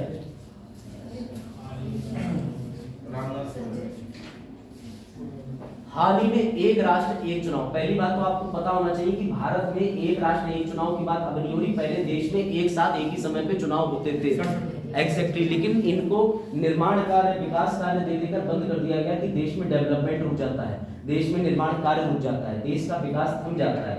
इस वजह से वन नेशन वन इलेक्शन की अवधारणा को रोक दिया गया था, परंतु ये मुद्दा दोबारा आया है और इस पर बेटा हाल ही में रिपोर्ट किसने सबमिट करी है, ये सवाल मैं बेट लगा सकता हूं तुम्हें पीसीएस में 101% मिलेगा। रामनाथ कोविंद जी, अच्छा उनने बता दिया, तब हवा इधर से घूम के आ गई है। लेकिन आपका उत्तर ठीक है, चलो रामनाथ कोविंद। अब देखो बेटा इसमें इंटरेस्टिंग चीजें आ जाओ, याद रखना सितंबर 2023 में गठन हुआ था इस समिति की, जिसकी अध्यक्षता सौंपी गई थी हमारे एक्स प्रेसिडेंट रामनाथ कोविंद जी को। इन्होंने कितने दिन में रिपोर्ट दे दी? अब सोचो पन्ने देखो, 18,626 पन्ने। ये आपके यूपीएससी या पीसीएस में कहीं नहीं पूछा जाता, ये डेटा कहीं नहीं पूछा जाएगा, सिर्फ अपनी नॉलेज के लिए बता रहा हूँ, आपकी नॉलेज के लिए। कहीं 191 पन्ने 18,000 रिपोर्ट के पन्ने कहीं नहीं पूछे जाएंगे, तो इतने दिन लगे। लेकिन ये जरूरी है, ये लाइन पीसीएस उठा लेगा। इसमें कितने राजनीतिक दल ने समर्थन किया? तो बेटा 32 ने समर्थन किया, और इसके अलावा कितनों ने अगेंस्ट में गए? 15 राजनीतिक दल। ये बात पीसीएस इस कमेटी के अंदर क्वेश्चन जब फ्रेम करेगा तो लिख देगा वन नेशन वन इलेक्शन के लिए हाल ही में कमेटी जो गठित हुई थी उसने अपनी रिपोर्ट मार्च माह में दे दी है, परंतु इस कमेटी की गठन कब हुआ था? तो सितंबर 2023 में। इस कमेटी के अंदर कितने दल शामिल किए गए थे? 47, जिसमें से 32 दल फेवर में है, 15 दल अगेंस्ट में है। इसके अंदर जो आंसर निकल के आया, सिफारिश निकल के आई, वो ये थी कि एक ही समय पर राष्ट्र के अंदर चुनाव कराए जाए। ऐसे बनता है पीसीएस का क्वेश्चन, भूलिएगा मत किसी भी तरीके से। और इन्होंने ये कहा है सीमित संसाधन की बचत हो जाएगी, उसके अलावा सामाजिक तालमेल बना रहेगा, आर्थिक विकास को गति देने में मदद मिलेगी। क्यों? क्योंकि पूरे राष्ट्र में एक ही बार में बीजेपी को ले आए, ऐसी कोई भी पार्टी को ला सकते, ठीक है, ज्यादा ही सत्य होगा। देखो निम्न बातें काल्पनिक है, वर्चुअल रियलिटी और एआई की मदद से आजकल जो है डेटा बहुत तेजी से चेंज करा जा सकता है, ठीक है। तो model code of conduct is implemented. अब आ जाओ रिपोर्ट में विपक्ष की दलील भी सुन लो। अब तुम्हें ये भी तो पता होना चाहिए एक एनालिटिकल अप्रोच की प्रीलिम्स और मेंस के लिहाज से। तो बेटा विपक्षी दलों का कहना है इसलिए विरोध कर रहे हैं क्योंकि ये मूल संरचना का उल्लंघन होगा। अब कोई बेसिक स्ट्रक्चर मत पूछना, बहुत डेप्थ तुम्हें बताया है। उसके अलावा राष्ट्रीय दलों ने एक और अपील करी है, इनके अनुसार ये व्यवस्था राष्ट्रपति शासन की ओर ले जाएगी। सत्यता है, बिल्कुल सत्यता है बेटा। ये 2 पॉइंट तुम्हारे मेंस के आंसर में हाईलाइट करके दिख गए ना कि वन नेशन वन इलेक्शन में इतनी इतनी पार्टी इतने दिन। और विपक्षी दलों ने 2 दलीलें दी हैं, एक तो भैया ये बेसिक स्ट्रक्चर के प्रतिघात है और दूसरा राष्ट्रपति शासन की ओर ले जा सकता है। गोल्डन बस तुम्हारा मेंस का आंसर हो गया। वही एग्जामिनर आगे पढ़ेगा ही नहीं तुमने पैराग्राफ में लिखा क्या है, उसे पॉइंट चाहिए होते हैं। बात आई समझ में? और वो भी वैलिड पॉइंट। ये ध्यान दीजिएगा इस समिति के अंदर कौन कौन थे? इलेक्शन कमिश्नर की नियुक्ति के दौरान कौन थे? मैं तो कुछ कह ही नहीं रहा हूं, मैं तो कुछ कह ही नहीं रहा हूं। मैं तो ये कह ही नहीं रहा हूं गवर्नमेंट अपनी मर्जी से लोगों को चुन लेती। मैं तो कह ही नहीं रहा हूं कि ईडी के ऊपर आरोप लग रहा है। चलो अभी देखना इलेक्शन बॉन्ड से ईडी की ओर ले जाऊंगा तो बड़ा मजा आने वाला है। चलो शुरू करते हैं आगे। अब बेटा ये लास्ट क्वेश्चन और दे दो आंसर। हाँ गौरसम गौरसम गौरसम, हाँ हाल ही में गौरसम पोरा उत्सव कहाँ मनाया गया? वेरी गुड, जो लोग सही उत्तर दे पाए हैं मुबारक हो उनको। अरुणाचल प्रदेश 7 से 10 मार्च तक। बस ये त्योहार मैंने क्यों बताया, क्योंकि ये त्योहार भूटान और भारत दोनों जगह पे सांस्कृतिक एक दूसरे से बदलाव, एक दूसरे से एक्सचेंज की बात करता है कि वहां भी भूटान में मन रहा है, इंडिया मन रहा है, तो दोनों लोग आपस में एक दूसरे से इस कल्चर फेस्टिवल के दौरान, जो तुम समझ रहे हो वो वाला एक दूसरे से नहीं, एक दूसरे से, हाँ मैं भी कभी उधर बैठता था। चलो समझ गए? अब आ जाओ इधर। अब समसामयिक घटनाओं में आ जाए। अब भी किसी को ठंड सर्दी गर्मी तो नहीं है, किस मुद्दे पर डिस्कशन करें? इलेक्शन मोड पे ही ले लें, कुछ बात बताओ। चलो परमिट है परमिट वाला परमिट बताया नहीं। हाँ इनर, अच्छा वो बोला ऐसे कैसे बताऊं, अभी आएगा सब। वैसे फिलहाल आज तुम लोग इतनी जल्दी थक गए, मैं तो स्लाइड लेके आया था करीब 150 पन्नों की, तुम लोग कैसे थक जाते इतनी जल्दी भाई? और साथ ही मैंने एक चीज और देखी है, अभी हम मार्च माह के करंट अफेयर कवर कर रहे हैं, इसी बीच में हम डेली जनवरी और फरवरी के करंट अफेयर भी लाइन से लगाते चलेंगे, ताकि जनवरी फरवरी मार्च के हमारे हाथ में कमांड होगा।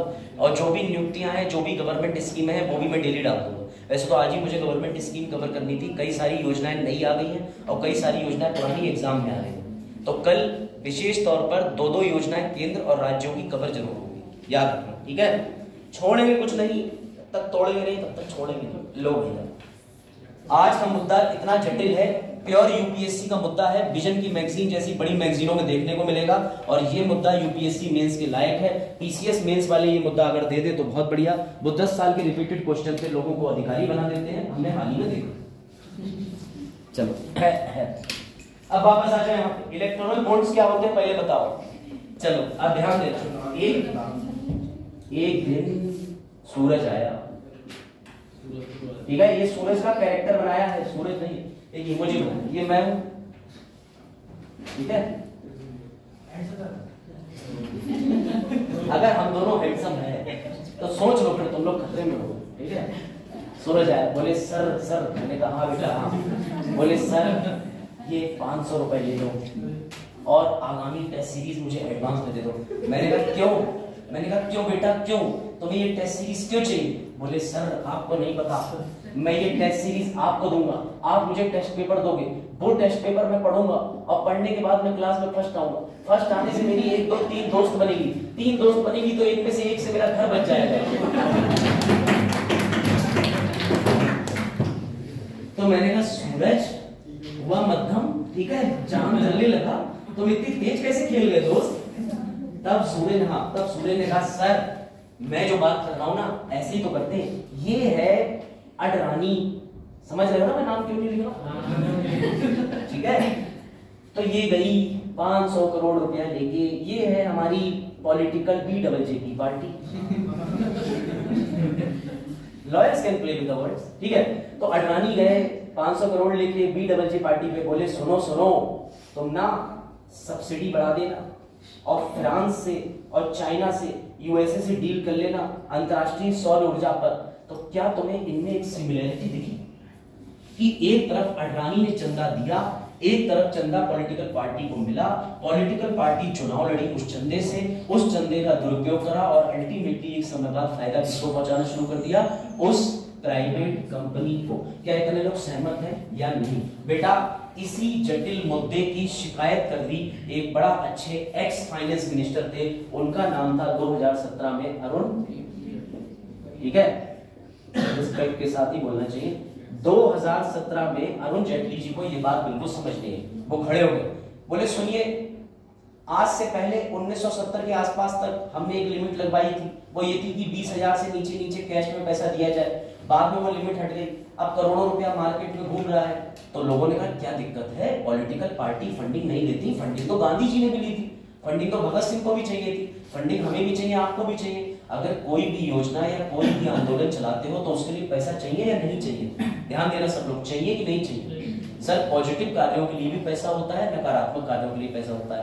तब अरुण जेटली ने कहा अरे भाई बुड़बक, मैं कब कह रहा हूं कि पैसा मत दो, लेकिन अगर अडवाणी जी का काला धन पड़ा हुआ है 15 करोड़, तो इसमें से वो कुछ हिस्सा पॉलिटिकल पार्टी को दे देंगे। एक तो उनका काला धन सफेद हो जाएगा और दूसरा पॉलिटिकल पार्टी से उनके काम करने का प्रेशर चला जाएगा। बात समझना, प्रैक्टिकल बंदा कभी नहीं समझोगे इलेक्शन को। दूसरा, हो सकता है कोई आतंकवादी पैसा भेज रहा हो सकता है कि अदर इकोनॉमिक अपराध करने के लिए ये पैसा पॉलिटिकल पार्टीज के पास दिया जा रहा हो। मुझे तो सर इस मनी से दिक्कत है जो गलत है और गलत तरीके से सरकार के पास जा रहा है, ब्लैक से व्हाइट बन रहा है और जो सरकार के लिए पॉलिटिकल मोटिव भी सिद्ध कर रहा है। तो बात सही है, उसी के दरमियान सरकार ने इंडिया में फाइनेंशियल अमेंडमेंट्स करे और 2017 में 2018 से लागू कर दिया, जिसे तुम प्यार से बोलते हो इलेक्टोरल बॉन्ड। क्या बोलते हो? अब ये बॉन्ड क्या होते हैं तो समझ लो, ये बॉन्ड कुछ नहीं होते, एसबीआई की, पकड़ो बेटा, एसबीआई की 29 शाखाओं पर, ऐसे बंद करते हैं, बहुत बढ़िया वाले बच्चे, एसबीआई बैंक को ये काम दे दिया गया क्योंकि वर्ल्ड की सबसे बड़ी कमर्शियल बैंक वही है, पहला था।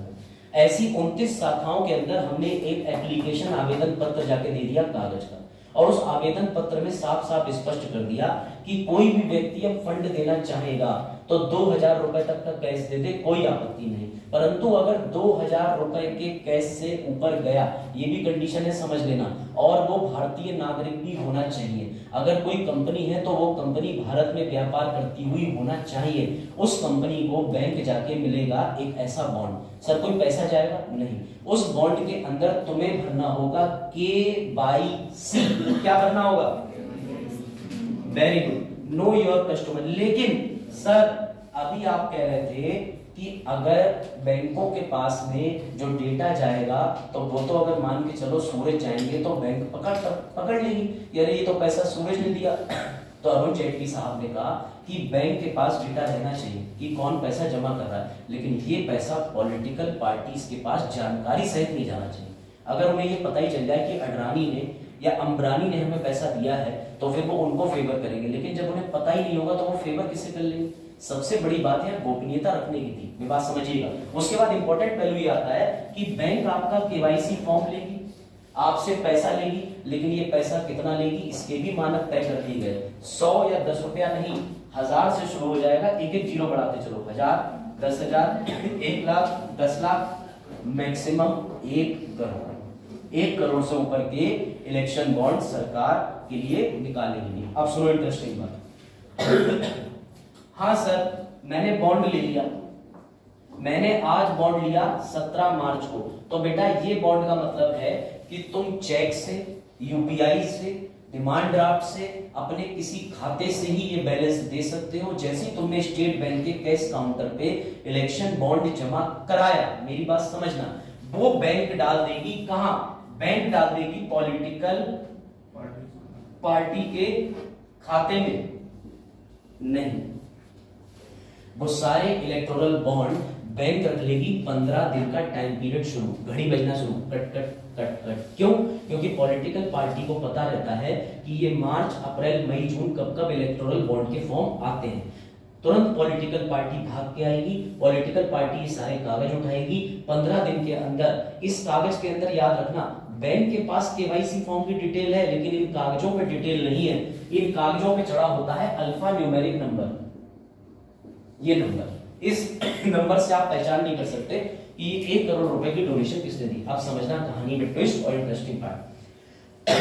अगर पॉलिटिकल पार्टी ने 15 दिन के अंदर अपने खाते में इसको लगवा करके पैसा ले लिया तो जिंदाबाद, वरना 15 दिन के बाद ऑटोमेटिकली ये पैसा चला जाएगा पीएम केयर फंड में। कहां चला जाएगा? पीएम केयर फंड में। अब सर पीएम केयर फंड में पहुंच जाएगा तो इसका क्या मतलब है? इसका मतलब तुम्हारा इलेक्टोरल बॉन्ड पहुंच गया पीएम केयर फंड के पास। समझिएगा, क्या ये रिफंडेबल है? नहीं। क्या ये हम वापस ले सकते हैं? नहीं। हमने ऐसा जटिल प्रक्रिया क्यों अपनाई? इसलिए जटिल प्रक्रिया बनाई गई ताकि देश में ट्रांसपेरेंसी बनी रहे। कौन पॉलिटिकल पार्टी को फंडिंग कर रहा है ये बात पॉलिटिकल पार्टी जान ही ना पाए। मेरी बात समझिएगा बड़े ध्यान से। लेकिन लेकिन लेकिन लेकिन यहीं पर एक समस्या आ जाती है, और वो समस्या आ जाती है, कोई बता सकता है कि कौन सा वो व्यक्ति है, कौन सा वो कमांडर है नेवी का जिसने इस पे ऑब्जेक्शन उठा दिया था? हाँ, कोई बता सकता है कौन है वो नेवी का कमांडर जिसने इस पे ऑब्जेक्शन उठा दिया था? एग्जाम में नहीं पूछा जाएगा, लेकिन आपके जनरल नॉलेज के लिए बता रहा हूं। ये रहा वो व्यक्ति, बेटा लोकेश बत्रा।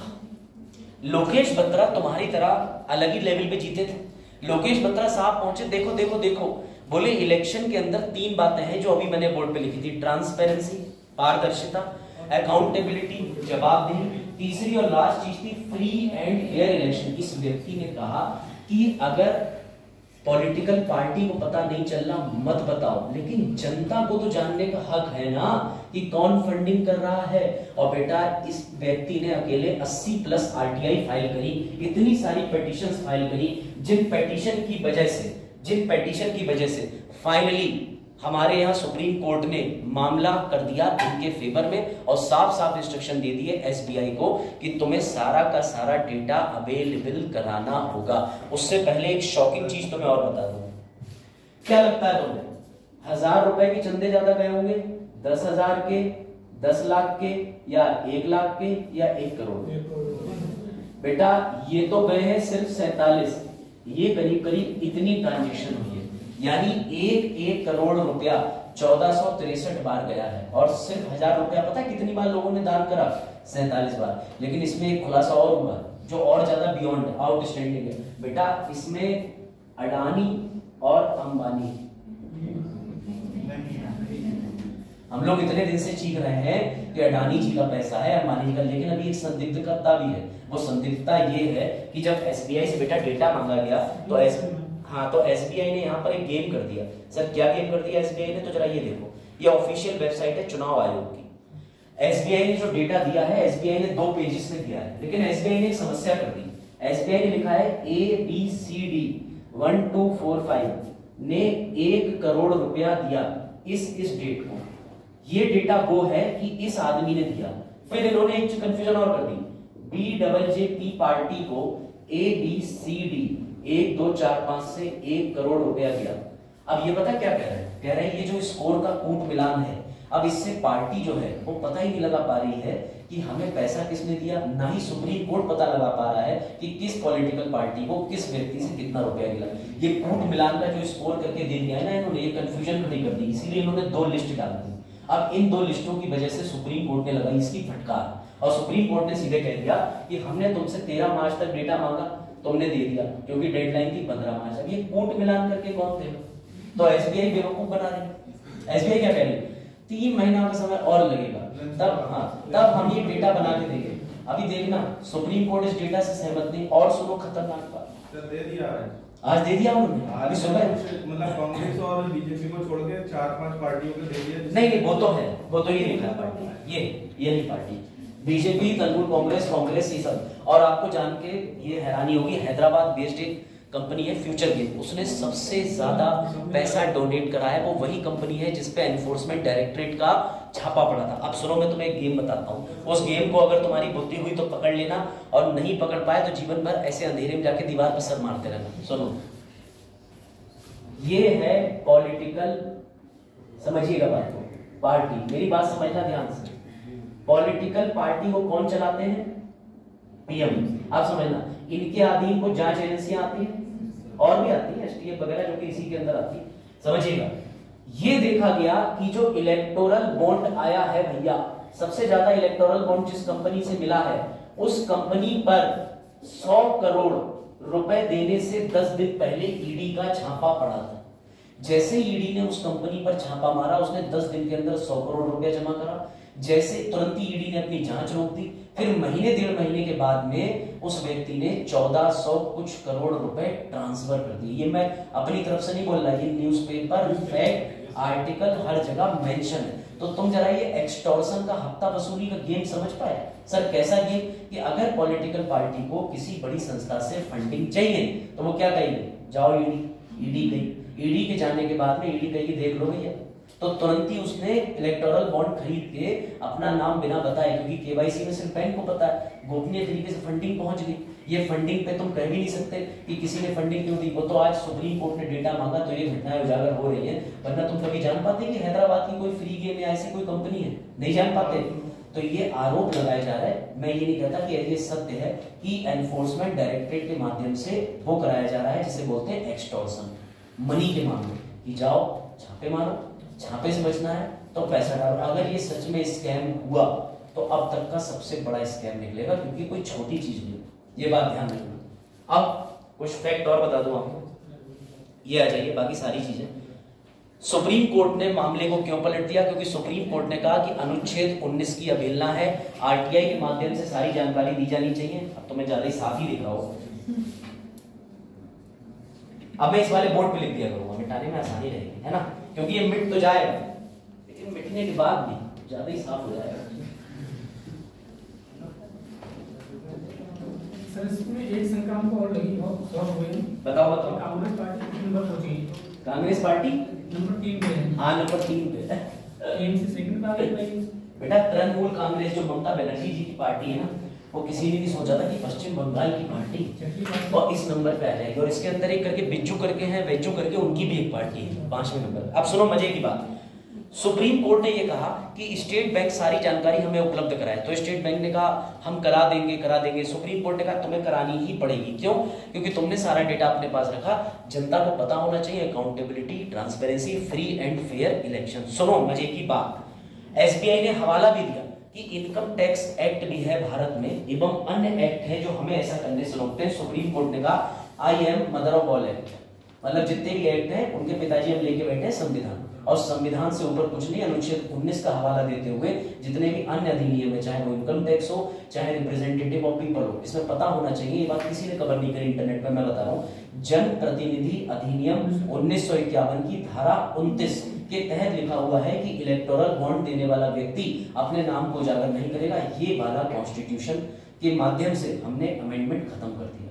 और ये सवाल यूपीएससी छुएगा कि इनकम टैक्स एक्ट को छुआ, जन प्रतिनिधि अधिनियम की धारा 29 को छुआ, तो इलेक्शन बॉन्ड के सुप्रीम कोर्ट ने जब बात को पलटा तो कौन कौन सी धारा या कौन कौन से अधिनियम छुए हैं। इसके लिए तैयार रहना, ये मत कहना 26 मई के बाद कि इनकम टैक्स से सवाल क्यों पूछ लिया। इनकम टैक्स एक्ट और जन प्रतिनिधि अधिनियम का जिक्र हुआ है, ये सुन लो। जैसे पिछली बार आया था कि बेल बॉन्ड वाला क्या है, होमगार्ड अधिनियम क्या है, इन तरीके के प्रश्न क्यों आते हैं? क्योंकि टैक्सेशन की धाराओं को छुआ जाता है।